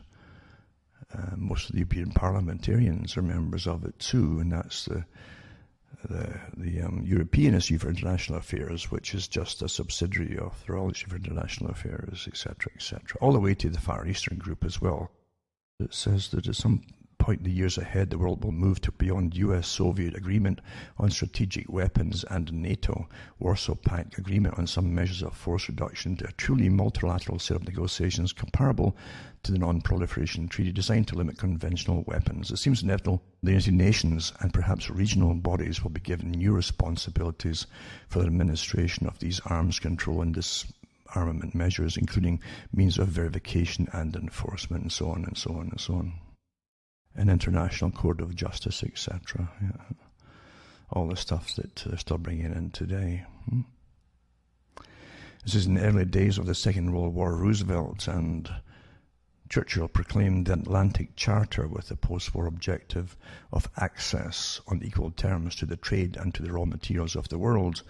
In 3 decades of negotiations since that time, our focus has been almost exclusively on access to markets. The next decades, we will need to place new emphasis on arrangements to assure reasonable access to scarce resources. So the big corporations, you know. So I'll put that up too, maybe, if I can find the link for it now, for those who care. Most folk really don't, or other ones might just want to write books about it. Another one too is, I put up on YouTube, is on Australia, and it's about the omnibus bill. It's interesting, this massive omnibus bill they've passed there, legal bill, on the COVID laws, etc., and lockdowns and yada, yada, yada. And it's really martial law, basically. Oh, it is martial law. That's what I won't say it's like it. It is martial law. I'll put this one up for those that want to see it. And there's also another one says Dan Andrews' new COVID omnibus bill. It's another YouTube one on the same thing. I'll put them both up, and you can see what you think about it. Also, this one here it's quite interesting. You understand it. I can remember the talks before you were given really the full internet service you have now. But back in the 90s, it was still pretty primitive for the general public, that is. But they had debates amongst themselves in academia at the top, because there was in higher academia work, and MIT as well, of course, worked for the big agencies that own the world. And they talked about the problems of containing information from the public, because they might get dissent on a whole bunch of things, so that they'd have information warfare going on. It says, how do we contain it, and how do we deal with that? Well, they've got massive organisations, not just the 77th Brigade in Britain, that attacks anybody. I mean, you've got thousands of, and I've given the articles out before where the guy, the commandant of it, basically the commander, talks about the fact they've got thousands on staff working full time, and thousands more they can call up at any day at all that they need them to attack whatever they want to attack, and close down or hack or whatever it happens to be. But there's many other organisations that were set up who work in collusion with them, not just the BIT groups as well. You have Bellingcat, so another one too, Bellingcat, see? And it says it's an investigative journalism website that specialises in fact-checking. It's another one. Is it fake news or not fake news? So they're the fact-checkers. You see, just appeared when they were attacking Syria. You know? But their job initially was to try to show the public of the world that Syria had been using chemical weapons on its own people, which, of course, other findings since they found that it wasn't, folks. It was the attackers who were using the darn stuff. But that's what it was found out to do, to convince the public we should go to war and demolish Syria, you see. So it began as an investigation of the use of weapons in the Syrian civil war, right? And its report on the war in Donbass, including the downing of Malaysia Airlines Flight 17, the El Junquito raid, Yemeni civil war, the Skripal poisoning, all the things that are really very iffy, and a mass killing by the Cameroonian army have attracted international attention, really. So this Elliot Higgins started a blog under the pseudonym Brown Moses, it says, through which he published his research into the video footage of the Syrian civil war. So right off the bat, you get the clue there. This was set up as a propaganda outfit, but now they're also using them, just like the Brigade, 77 and many other groups. And Google now as well, to attack anybody who has different opinions on what's going on. They've lots of them out there, Lots and lots and lots of them out there. The elite don't sit back and let things happen. They plan in advance. And folk never really fathom that out at all. They can't, you know. And in the media, of course, the newspapers have got terrible names. Will put out occasional stories that's taken off and could never be disproven, you see. So they'll carry a few of those ones because everybody else is carrying them to try to seem more legitimate again. And folk fall right back into it and just ignore them. You can't trust them. Because how can you trust them when they're lying? When do you trust liars? Huh? Who are known to lie to you? When do you start trusting? Never is the answer to it. Never. Oh, don't you want this little bit of news? This is a good bit of news, you know. It's like people. Here's the thing too. You have no idea how intelligence agencies again set up Patriot Radio years ago in the 60s, 50s and 60s in America, as an example. Britain, of course, had lots of programs from on the BBC radio, even during World War II. As I say, George Orwell talks about MI5 ran a lot of the organizations that he was on, and many of the other announcers as well. But today, you've got all these supposedly independent fact checkers, you see, that they've just got the credence for it. And who gives them the credence? Well, they're authorized by government. Well, we trust these people to give you good, impartial advice on what's legitimate and what's not legitimate, you see. This is standard tyranny, isn't it? It's so standard, it boggles the mind.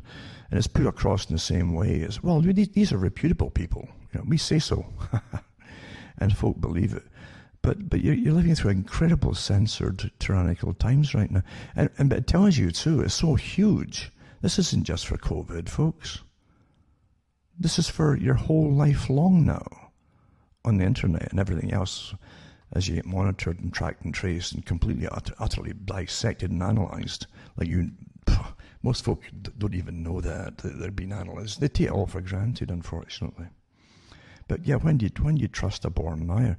And folk don't know that. As I say, the CIA set up the so-called alternate media to try to counter the Soviet propaganda. You can see the sense in it. Usually, if you believe him on the up and up, that you would put out counter propaganda, and because after all, it's always a battle for the minds, isn't it? From all sides. Believe us, we're the good guys. But you have a legitimacy, you always think, and it's true when you've obviously got a real tyranny on the go that's monitoring its people. But then in Britain, they were doing the same thing in a quieter way, much quieter way. But as I say, it's a battle for the minds by those that own you, really. I don't care what era it is or what system or side you're on. But they did set up the counterbalance to communism. And they used a lot of Christian organizations initially who could also bring people into the fold, you might say, the Christian fold, by using Western propaganda to counter all the communistic, atheistical propaganda. And there's a lot, and what's true too, there's a lot of Christians across the Soviet bloc countries and living in dangerous times because the communism, which is a front again for someone else that utterly hates Christianity, I mean, utterly hates it. Communism was horribly atrocious to Christians when they caught them for anything at all. So much so that the horror stories are still valid and verifiable and horrible to this day, what happened with them. They hated these people. And it wasn't just killing them, it was utter, extreme, long, drawn-out torture for days, weeks, and months at times. Utter hatred and contempt, demonic, really, attack on them. So folk literally had secret meetings in their homes, sometimes for special occasions, and had children outside watching for the people who would report them. They knew people in different areas that were all appointed to be there, coming in as neighbours, new neighbours that would be really working for the government as spies. That was standard stuff. We have it here in the West too, by the way. They pay civil servants that retire extra cash, live in certain areas, and they start up little NGOs themselves. It could even be for pets or something like that. They get to know everybody and get the gossip. This is standard stuff.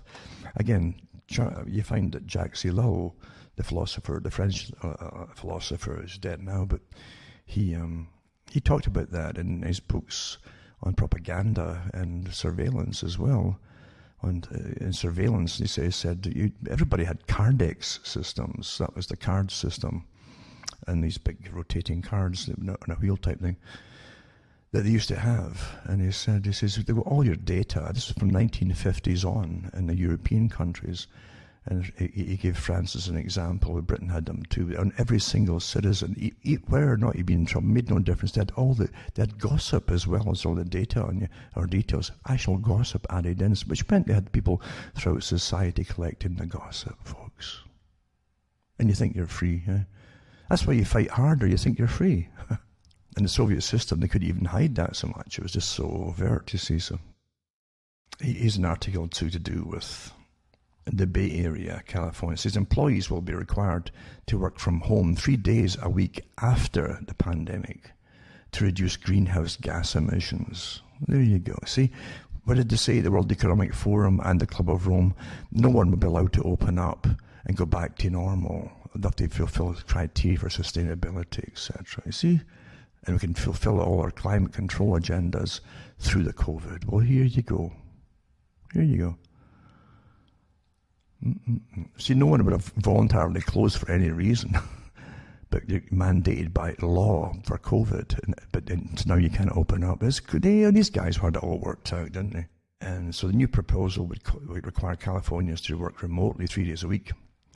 And a number of Bay Area residents, including employees at large tech firms, were concerned over a new proposal approved by the Metropolitan Transportation Commission Wednesday. The proposal would effectively ensure that sizable office-based companies kept 60% of their workers at home on any given day, a work day, to curb the climate change. There you go. So it's a big stink about it, because a lot of folk actually have said that they have to get to workplaces to work because their homes are so tiny they can't even do it. A lot of people. They get shared apartments and things like that. So it's doesn't matter. This is the new system. This is the global reset, all part of it, austerity and so on. I gave it talks on austerity years ago, how it all come in. And here it's all here now. Austerity and COVID, a match made in hell. There you go. This is Britain was the hardest hit the G7 nations, and the ex-hedge fund managing millionaire Chancellor Rishi Sunak claims that the UK tanked so badly because social activities like eating out, going to the cinema, shopping, comprise a much larger part of the economy than they do for most of our European comparative countries. Then they go into the statistic thing about whose economy had fallen the most and so on. I'm very skeptical of it's like the virus. Statistics are just like the virus. It's very political. Political statistics. It's quite something. I'll put this article up though for the one to see. So it's pushing for a new austerity. The Fiscal Studies Institute reported that an awful lot of austerity was baked in to the Conservatives' supposedly generous manifesto. In April this year, millionaire Boris Johnson said, "I think this government will want to encourage that bounce back in all kinds of ways, but I've never particularly liked the term austerity, and it's certainly not part of our approach." Notice that Johnson said he didn't like the term, not the practice. But I'll put these articles up. We're all going into austerity because that's what the UN wanted years ago. And they put out lots of proclamations about the coming austerity in a post-consumerist society. And folk were laughing when I used to give the talks. Oh, they couldn't make you be austere. Well, here you are, folks. You're all broke. If you're not completely broke, you surely will be. And even if you've got some money, you won't be buying anything without recommendation and permits, etc. Digital tracking, folks, eh? So it's all about another foreign affairs one, too. Is the future of the liberal world order. Interesting article. 2011 this came out. As with internationalism after America. Did you hear what I said? This is the big so-called advice think tanks. Advises governments. That's the boast that they have. They're the establishments group, you see. And it says, the future of the liberal world order. Internationalism after America. By John Eikenberry.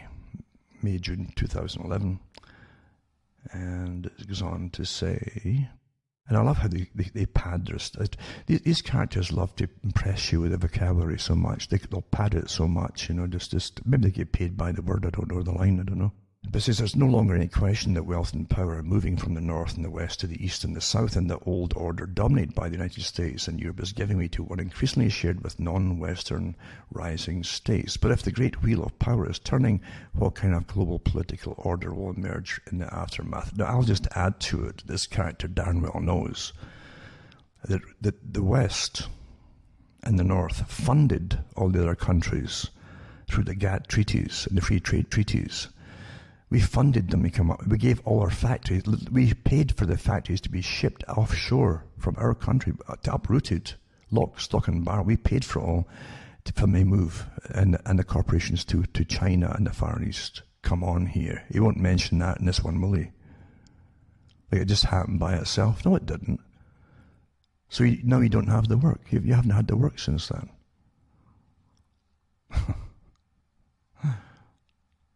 So some anxious observers argue the world will look not just less American, it'll also look less liberal. Not only is the US preeminence passing away, they say, but so too is the open and rule-based international order that the country has championed since the 1940s. In this view, newly powerful states are beginning to advance their own ideas and agendas for global order, and a weakened United States will find it harder to defend the old system. The hallmarks of liberal internationalism, openness and rule-based relations, enshrined in institutions such as the United Nations and norms such as multilateralism, could give way to a more contested and fragmented system of bloc spheres of influence and mercantilism, or networks and regional rivalries.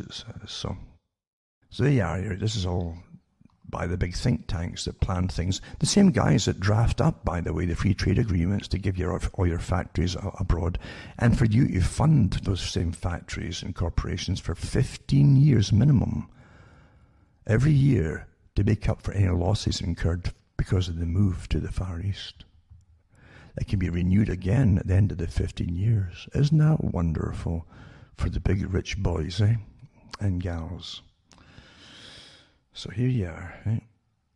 What's interesting too, they give you the post-war settlements. They say a succession of post-war settlements such as Vienna in 1815, Versailles in 1919, Yalta and Potsdam in 1945, and the US-Soviet and European negotiations that ended the Cold War and reunified Germany in the early 1990s, allowed the great powers to update their principles and practices of their relations. Through war and settlement, the great powers learned how to operate within a multipolar balance of power system. Over time, the order has remained a decentralized system in which major states compete and balance against one another, but has also evolved. The great powers have devolved principles and practices of restraint and accommodation have served their interests. They're talking about them as though they're living entities. The corporations rule you over you. They have your whole life long. Big, massive international corporations. And then you have all these huge, what would you call them actually? As I say, it's very much like the organizations that Blofeld was in James Bond movies, like Spectre and so on, that literally were set, they're massive cartel systems run by gangs. And they can raise countries up and dissipate. It's like George Soros said it when he put that article in the newspapers, boasting about how he collapsed Britain's economy at one point by doing bets. And between his pals, I phoned him up. He says, we made the deal, and they did that investment, which completely broke the bank, as they say. And Britain had to borrow millions and millions of pounds to try to float the economy again. There's no law against it, apparently. Really, or is this because these same characters, like Soros, they already own the system, meaning the legal system as well, since there's no laws to stop them from doing it. It's the same thing. I said, how come after all these bank crashes, no one gets arrested for what they've done? Each time it happens, it's still no laws, still no laws, still no. They keep saying, we're putting new laws in. No, they don't. No, they don't, folks. We're run by a huge gang, aren't we? Anyway, I'll put this one up too, but the liberal order, etc. And It's quite amazing. What you're looking at when it comes to you're giving these settlements from Vienna onwards all the way up to Potsdam and so on, in the Soviet Union as well. What they're telling you is the big money boys of the planet make these new arrangements after the big wars, which they profit from massively, that allows them to do international gangsterism better, as far as I can see. That's what it is. There you go. But I'll put it up, and those who want to go through it. Also, there's at the moment Louisville gunman. It says 26 waves his gun around after firing 14 shots at cops. You actually see it, injuring 2 during the first night of Breonna Taylor protests as the BLM demonstrators take to the streets for a third night and claim sanctuary in a church. That's that. It's almost a New Age-ish. It's a Unitarian church, but it says that they actually see the guy just pulling this. They got the photographs of the guy and everything. He started firing off, I think, the whole clip into the police direction. He hit 2 of them, at least 2 that we know of so far in a way. But it's astonishing as folk are going just nuts, thinking they've got the rights to start slaughtering people because someone else gets hurt. The answer is to just pick anybody of any other race and kill them. And apart from that too, you've got characters at the top that are giving these youngsters the idea that it's free reign on white people. It's terrible. I've got articles here, you mentioned them, of white families getting bumped off over the last month, in fact. Even Mennonites, whose vehicle broke down or changing the tyre, and because, they got robbed as well. But the fact is these gangsters eventually turned around and eventually just killed them anyway, and they had 5 kids there. There you go. This is a good article, by the way, and it's from May the 15th, and Whitney Webb, who does really good investigative journalism, has this article, Head of the Hydra, The Rise of Robert Cadillac, it's called. Interesting name, Cadillac. Not Cadillac, but Cadillac. Very similar. And it says, last Friday, a group of Democratic senators demanded that the Department of Health and Human Services Assistant Secretary for Preparedness and Response, I like the name ASPR, the anachronism, ASPR, Robert Cadillac actually disclosed all his personal, financial and political ties in light of new reporting that he had failed to do so previously after it was revealed that he had failed to note all potential conflicts of interest on his nomination paperwork, right? So he is for the Health and Human Services, HHS, Assistant Secretary for Preparedness and Response. The report in question, published last Monday, and that link is here too by the Washington Post, detailed the ties of Cadillac to a man named Fuad El-Hibri, founder of Life Sciences, it says, company first known as Bioport and now called Emergent Biosolutions. Cadillac had previously disclosed his ties to El-Hibri and Emergent Biosolutions for a separate nomination years prior, but had failed to do so when nominated to head the ASPR.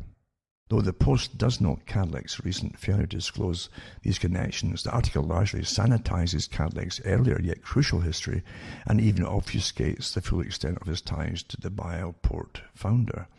Among other glaring omissions, reality Cadillac has much more than his ties to El-Hibri, looming large as potential conflicts of interest, as his decades-long career in shaping U.S. biodefense policy was directly enabled by his deep ties to intelligence. This is an interesting article, if you can stick with it.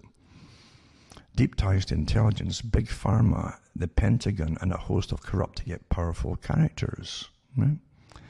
Thanks to a long and deliberate process to introduce biodefense policy driven by Robert Cadillac and his sponsors, $7 billion worth of federally owned vaccines, antidotes and medicines held in a strategically arranged prepositioned across the country in case of health emergency. This is emergency preparedness, folks, are now in the hands of one single individual. These repositories, which compose a strategic national stockpile, are the exclusive domain of HHS ASPR, a post created under Cadillac's watchful eye, so he helped brush it through, and tailored over the years to meet his very specific requirements. From this perch, Robert Cadillac has final say on where the stockpile's contents are sourced, as well as how, when, and where they are deployed. He's the source of procurer of medical material and pharmaceuticals, making him the best friend of Big Pharma and other healthcare industry giants who have been in his ear every step of the way. It's a good article, actually. It just shows you how these characters can create organizations for what-if scenarios, then end up heading them, and then being the purchaser, decide who gets all the grants from. It's all taxpayers' money, eh? And it goes on and on and on. This is the story of how a former U.S. Air Force flight surgeon, it's true, I think there's two of them at the top. I remember reading a bit of it before. There was two of them at the top. One of them was maybe a dentist or something. And they end up getting a position like Fauci, give that level, maybe even higher. But it says the story of how a former U.S. Air Force flight surgeon came to have the exclusive dealer license over the single biggest stash of drugs in the history of the world is as disturbing as it is significant in light of current events, particularly given that Cadillac now leads the coronavirus response for all of HHS. Yet Cadillac's rise to power is not a case of evil mastermind conquering a uniquely vulnerable point of the nation's resources. Instead, it's a case of a man deeply immersed in the world of intelligence, military intelligence, and corporate corruption, dutifully fulfilling the vision of his friends in high places and behind closed doors. And it goes on and on and on. And it says, in this third installment, it's a good article, of Engineering Contagion, and the links are here, by the way, for this Amerithrax, coronavirus, and the rise of the biotech industrial complex. Cadillac is shown to hail from a tight-knit group of bioterror alarmists in government and the private sector who gain prominence thanks to their penchant for imagining the most horrific yet fictitious scenarios that inspired fear amongst presidents, top politicians, and the American public. Among those fictitious scenarios was a dark winter exercise discussed in part 1. It's interesting. This is a good article. So I'll put this up too for those that want to go through it, because you don't realize, the media doesn't tell you this stuff, the general media, do they? They don't go through this kind of stuff to show you all these connections and who's profiting off things and who's got the power and who's going to make more money and who's connected to whom, It really is interesting to me, in a way, as how things really work. I've always been interested in how things really work. Also, London anti-lockdown protests turned violent with disturbing attacks on police, it says. And you got to laugh at this is from the Express. Yeah, all the media in Britain's all on board for a complete lockdown, it seems. Absolutely, So anything that kicks back in any way is, attacks on the police. But nobody, I think, was arrested when they were going through there, pulling down statues and so on, because a lot of them were migrants who claimed that they were victimized, and these characters that these statues represented victimized their ancestors or something like that. Whoever it happened to be. The cops were nowhere to be seen. They're all allowed to, but they're turning on the rest of the public, right? So the people are kicking back. They're fed up with this nonsense. They know it's a scam. They know what's going on. And they know that if you go through this, whatever spring there'll be, whatever currency you have is going to be worth maybe a third of what it is now. You know that, don't you? You don't close down the entire economy and the food systems and all that. Whatever happens is planned to happen, folks, before you even started. So the footage of the anti-lockdown protest London on Saturday, and shows the clashes. It's amazing too. Some papers say there were thousands of them. The other ones say there was a few hundred. You can't even get the general media to give you any honesty at all in anything. A Metropolitan Police statement condemned what they called pockets of hostility and outbreaks of violence towards officers. They called the attacks on the officers unacceptable and said the protesters were putting themselves and others at risk. Well, from what? What were they putting people at risk from? And it shows officers with their batons drawn and getting pushed back by crowds. They got the horses set loose and the mounted police and so on. And stuff they've used in the Middle Ages, just same old stuff. So there's a bit of a video clip with it too, of course. It doesn't mean much, the video clips. But anyway, the folk are saying, they've got placards up saying this is now tyranny, and called COVID-19 a hoax. But tyranny is exactly what it is, folks. with a well thought out plan, obviously, of tyranny, no doubt about it. Absolutely. And again, just like martial law, there used to be no more than 5 or 6. It's the same stuff. That's what emergency powers is, martial law. Prime Minister Boris Johnson has admitted that national guidance may have to go beyond the current rule of 6, he says. And see, the virus can also count. Oh, wait a minute here. Wait a minute. Oh, no, it's okay. There's only 5 of them there. That's okay. I won't attack them. But there you go. Oh, make it 4, because one of them's eaten. He's got a sandwich in his hand. And another one too says, thousands at Trafalgar Square in furious lockdown protest and police arrest 32. Funny how I always get the 32 or 33. What do you expect from people with chessboards going around their hats? A tesserated floor. The between two worlds, the very naive one and the real one that runs them all. The white and the black of them. So I'll put these ones up too. And then we'll go. This one, I mean, even ties into eugenics, like I said earlier too, in the talk.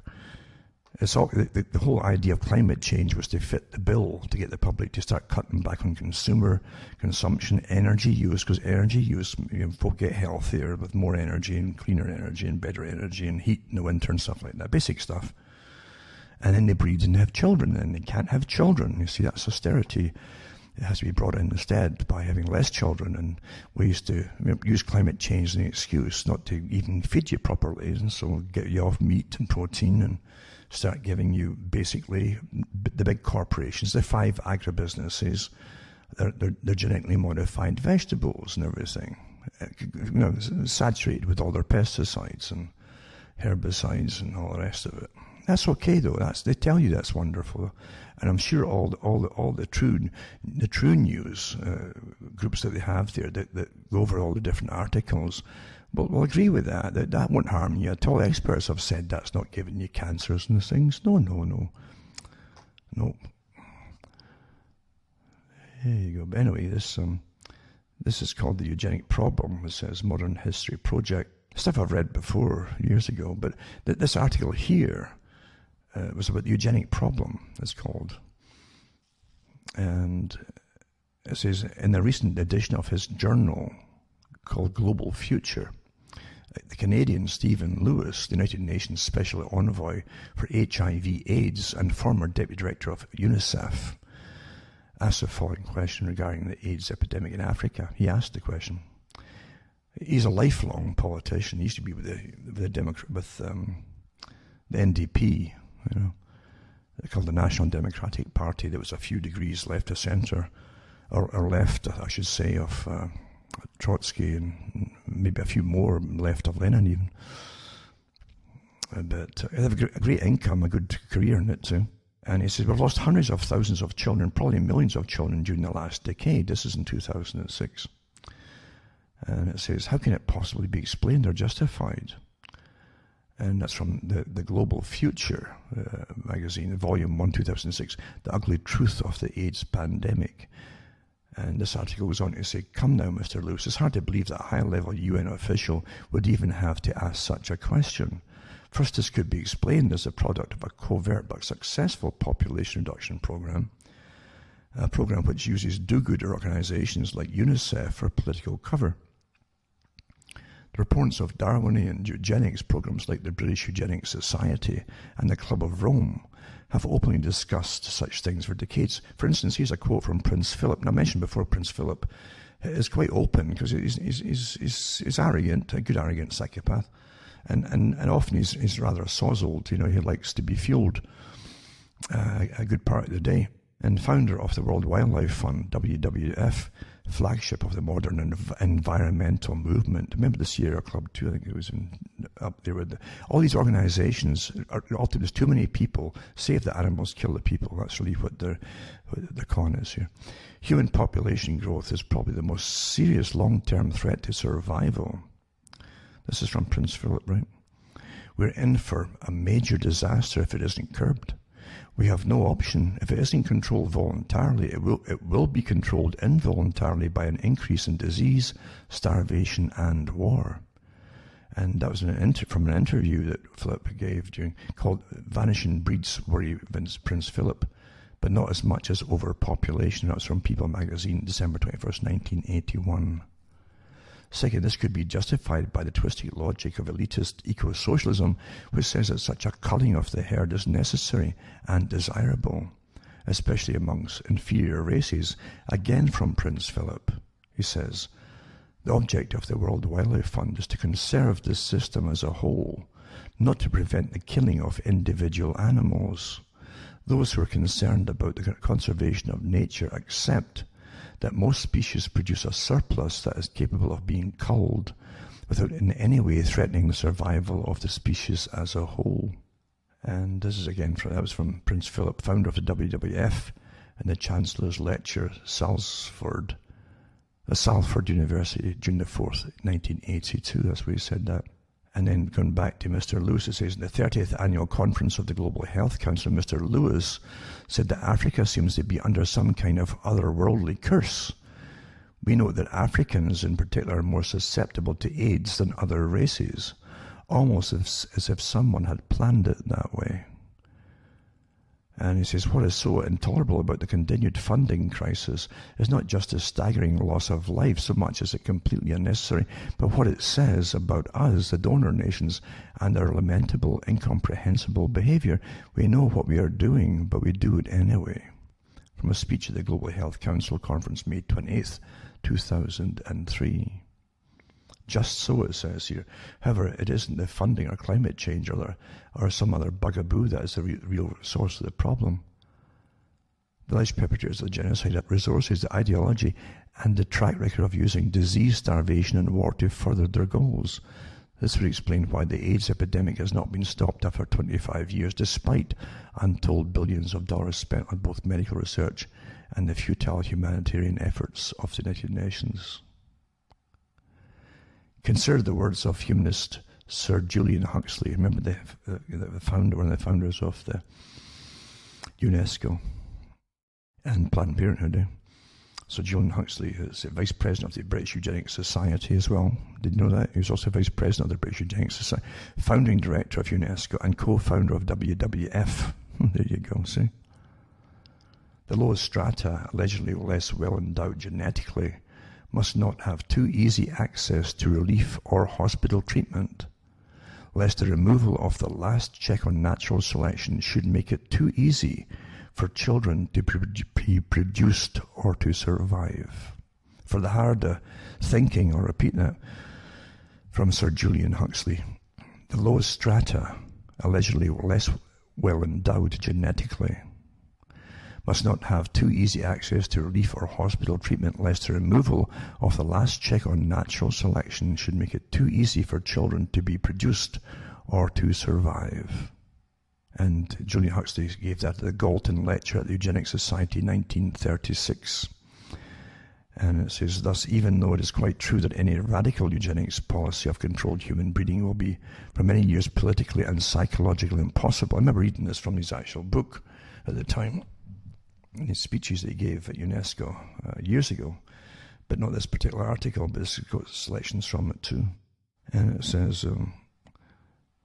thus, even though it's quite true that any radical eugenics policy of controlled human breeding will be for many years politically and psychologically impossible, it will be important for UNESCO to see that eugenic problem is examined with the greatest care.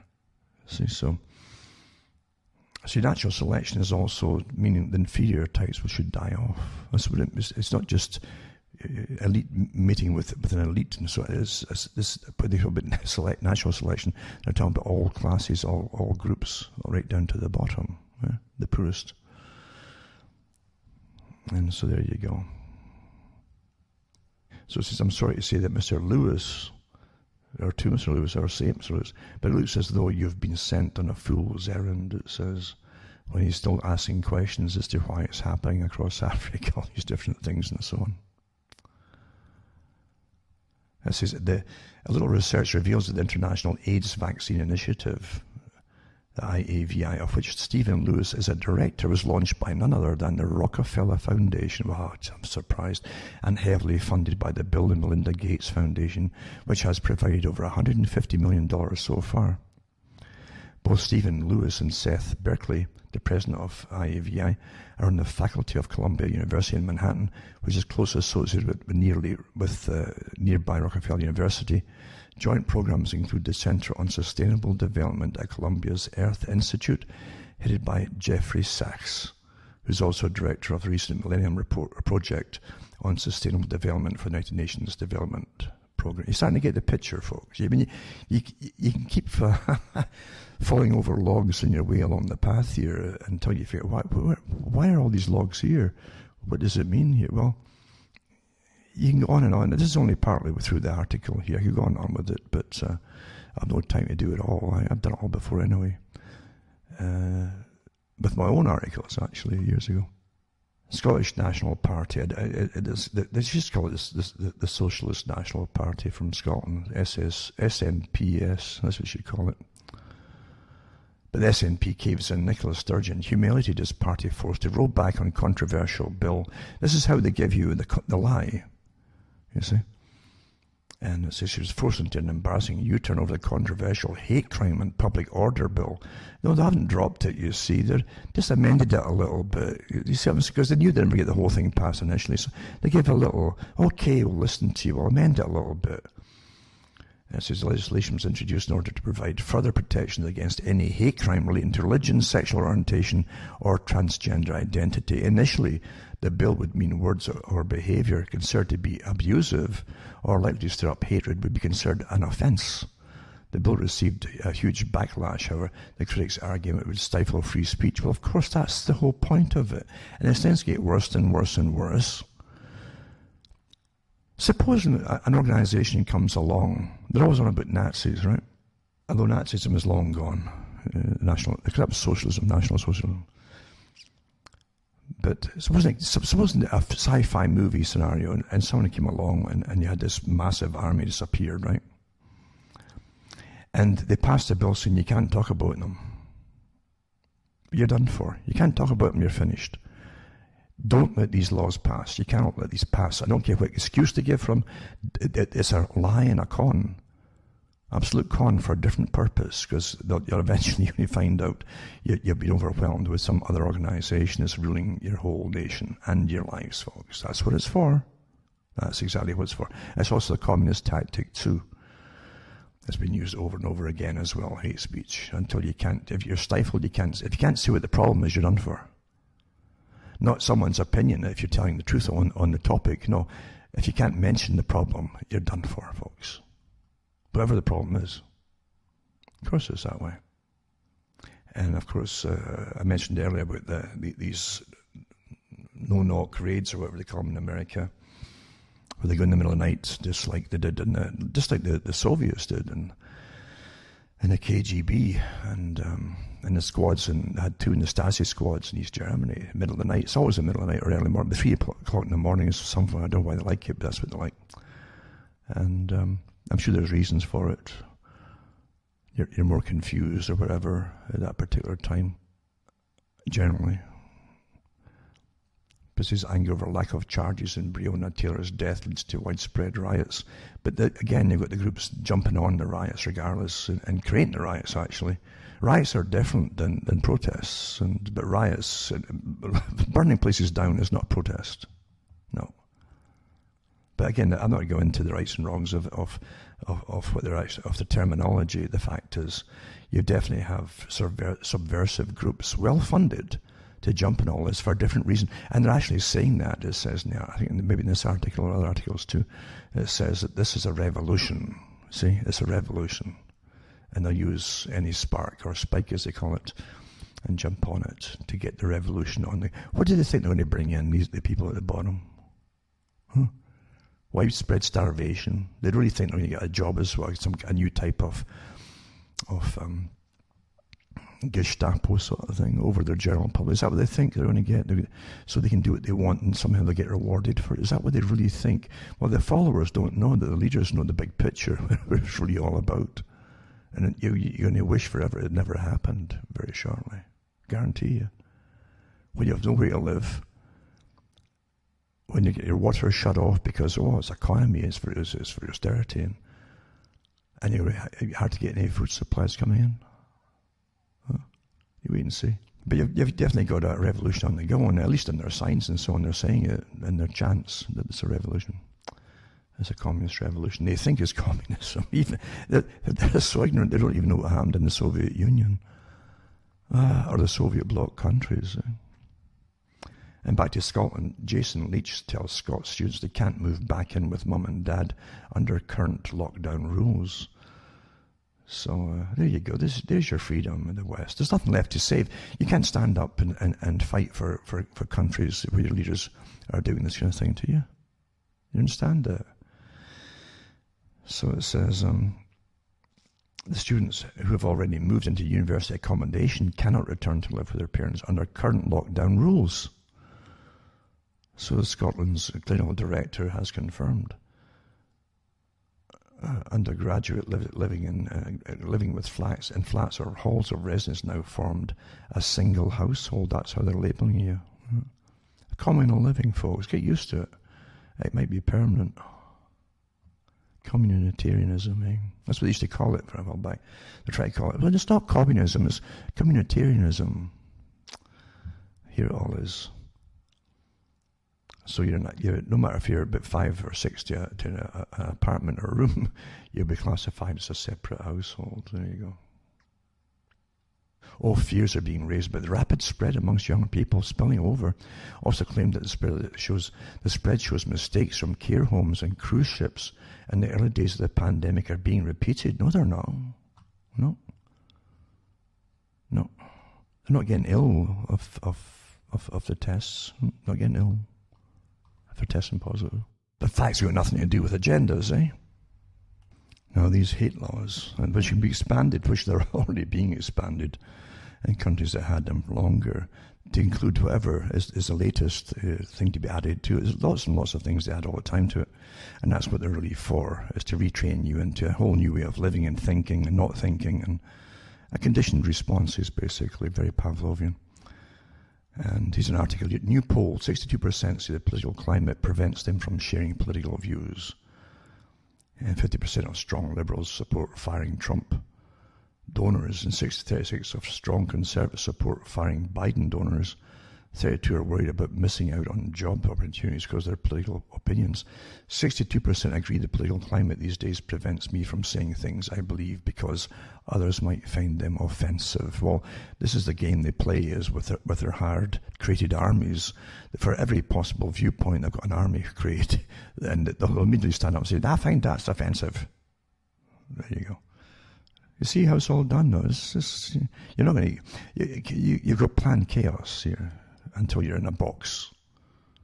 I don't think you'll even get to use sign language, or even if you use the inappropriate sign language, they'll probably say that's offensive as well. Maybe it is.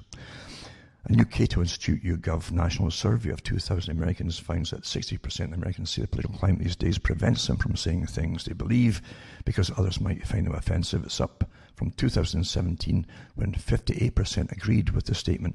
Do you ever wonder why they do these polls and surveys, the same odd things? You think maybe it's a one-off. No, they do them every year to see if it's working, you see. That's why these things are done. So I'll put that one up as well. Another article too, and so you probably heard about Hunter Biden and how he's involved in some things he shouldn't be involved in and so on. Big money. It's just so corrupt. The whole system seems so corrupt. But again, if it's legal, there's no laws against it. I guess it's not corrupt at all. Eh? As his Senate GOP claims John Kerry falsely denied knowledge of Hunter Biden, and Hunter Biden got $3.5 million wire transfer from the Russian billionaire. Report reveals, and GOP senators released explosive report on Hunter Biden and Burisma. So I'll put this article up too, for those who want to follow that kind of stuff. Nothing new in it, of course. And we do know too that actually parts of the Ukraine and Georgia and so on are and really part of the CIA operative centers. That's why so much is going on there right now, and has been for a while. Never mind the oil pipelines and the money involved and all the rest of it. last week I mentioned microchips. Here's an article, all the rage in Sweden, embedding microchips under your skin in RIP wallets, because implanted microchips are here to stay, it says. And it says the wallets are such a bother, they flop around your pocket or purse swelling as they munch on rarely used loyalty cards and superfluous receipts. But we're living in the freaking future now, so why are we still using them? Getting credit cards and keys for irritating doors to the car and the office when technology has far surpassed the need for any of them, it says. This isn't really a big ad for it all, but wow, this is wonderful. And it says, lots of people are moving to store these sorts of things in their smartphones, of course using services like Apple Pay and smart locks, but phones can be lost and so on. So, a lot in Sweden anyway, about 3,000 Swedes so far are opting for something even more invasive. It says, according to the Associated French press, it says, the chip essentially acts like a digital keychain. They get it implanted in your hand generally. It's a way of sending information wirelessly from a passive chip to a reader, but only when they're about 4 centimeters apart. You might have heard of radio frequency identification or RFID. The NFC is a more sophisticated form of it. So they also have active ones as well. A chip in the hand can help people do things like sign into the gym. It's just too much a hassle signing in, unlock doors to cars. It's just putting a hand out and turning that hand. Oh, it's so tiring. And make credit card payments. Over time, as the technology progresses, implement will be able to do even more. This is like a repetition of the stuff that professor was doing in England at Warwick. He was at university. Or was his name Warwick? I can't remember. But anyway, he was a big one. He got implant put in his arms. And it was all over the mainstream media because he's the front man for the whole project. But he's Sweden doing it again. And it's got implant parties now. Yeah, implant parties, often organised by larger companies to hook themselves up. And the chips are smaller to the ones veterinarians implant in dogs and cats so that the owners can find them in case they run away again. But now people who get the implants aren't counterculture biohackers. They're the everyman. So there you go. That's straight out of H.G. Wells. They call them everyman, This is especially true in Sweden, where these chips are so mainstream that since June 2017, people have been able to buy train tickets with their microchips. So there you go. And this is how you tracked and traced and where it's supposed to go. And youngsters, again, will go, oh, it's so trendy. And they'll say, oh, this film star, this rock musician, they got it done. Yeah. They're also eating crickets and sandwiches now, insects and things. And this other article, too, is from the Mail Online, Daily Mail. Thousands of Swedes getting microchip IDs inserted in their hands to swipe into homes, offices, concerts, and even to access social media. There you go. Same thing, eh? And let's see, the surveillance economy, a good article again. A very good article, surveillance economy. And Harvard Business School's Shoshona Zuboff argues that tech companies like Google and Facebook collect so much data for profit that they're changing the fundamentals of the economy and the way of life. And now these companies are learning to shape our behavior. There you go, shape our behavior to better serve their business goals. Shoshona joins Manoush Zamorodi to explain what this all means for us. It's a good little article, though. Yeah, you're all getting your behavior shaped again and managed. Now you'll get all kinds of monitoring. Everything you utter now is going to get monitored and rectified. Oh, we're rectifying your speech. You didn't realize what you said there, did you? We hope you didn't realize what you said. There could be a fine if you did know what you said. UK's chief scientific advisor has £600,000. I think that's pounds, eh? Yep. Shareholding in firm contracted to develop vaccines. Oh, there's no conflict there, for goodness sake, eh? This is a senior Tory member of Parliament and former cabinet minister said he should have disclosed his interest. There you go. That was in the Telegraph, the Daily Telegraph, I guess, has revealed. The links are here. In July, GlaxoSmithKline and drugs multinational Sanofi agreed a deal with the UK government to supply it with 60 million doses of COVID-19 vaccine, subject to final contract. A similar deal was made with the US government for initial 100 million doses. According to an investigation published today, Sir Patrick, who also chairs the government's expert advisory panel on vaccines, holds a deferred bonus of 43,111 shares in GSK worth £600,000 from his time as president of the multinational drug company. That's an oversight, for goodness sake. Anybody can forget these things. And this other one too, the UK's chief, it's about the same thing, the same character. I'll put them both up maybe. We'll see. Remember, folks, before I finish off on these articles, I'm not finished quite yet though. Go into cuttingthroughthematrix.com, list my official sites, which are all on cuttingthroughthematrix.com. And if you can't get it, download my talk one day. Try one of the other sites, because there's definitely things happening now as they step up their program to deal with folk who tell you untruths, as they say, or false news, or stuff that you shouldn't say anyway, like truth, that is forbidden. You can't have truth. And it all depends who says the truth, isn't it? They can use the same exact, I could use the same language, the same sentencing, same word for word stuff. From the app, if I say it might be called false truth. You see, it's like a truth. Only the people that's authorized can give you the real truth. If you say it the same, and even read their stuff, it could be like a truth, but not true. It's almost like the intelligence networks. They say there's known unknowns and unknown knowns and unknown unknowns, knowns. That's what they came up with years ago. Remember that one? Left scratching your head saying, what's that? I don't know. I guess that's an unknown then. So it's the same kind of thing here too. Who can say what and who's authorized to say anything? And what a state of affairs in tyranny, when they're going to authorize people to give you information, and anybody else who isn't authorized is going to be put in prison because you said something. They said something. Oh, wow. There you go. So remember, make a list of my sites. When you're there, you could buy a disc or a book from me, my talks, or donate to me. Straight donations are awfully welcome. PayPal, straight cash. You can send cash. It always gets by regular post, by the way.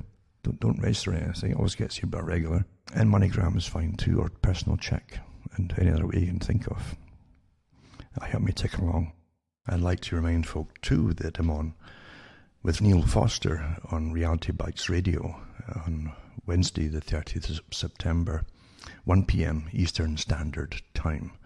So 1 p.m. Eastern Standard Time, Wednesday 30th September, Reality Bites Radio with Neil Foster, and you'll hear two Scots guys giving a good chat about the state of the world, life in the universe, and everything, etc. So now we get on to these other ones. Just a couple of articles I think left here. I also put up an article, it was from last week, and I think it was a week before.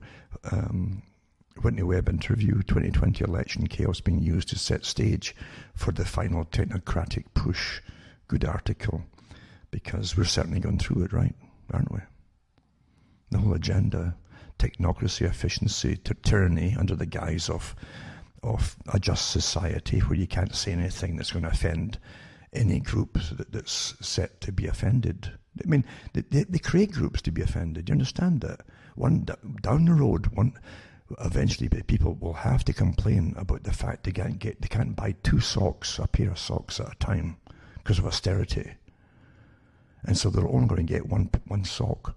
So we better get the one sock coalition together, who are offended if the public demand two socks. What's wrong with one sock? We like one socks, You're hateful if you demand a pair of socks, They could make anything normal, any bizarre thing normal, as you probably noticed, just by repetition and passing laws and penalising you if you notice it. If you have an opinion on something, you've got an opinion on that?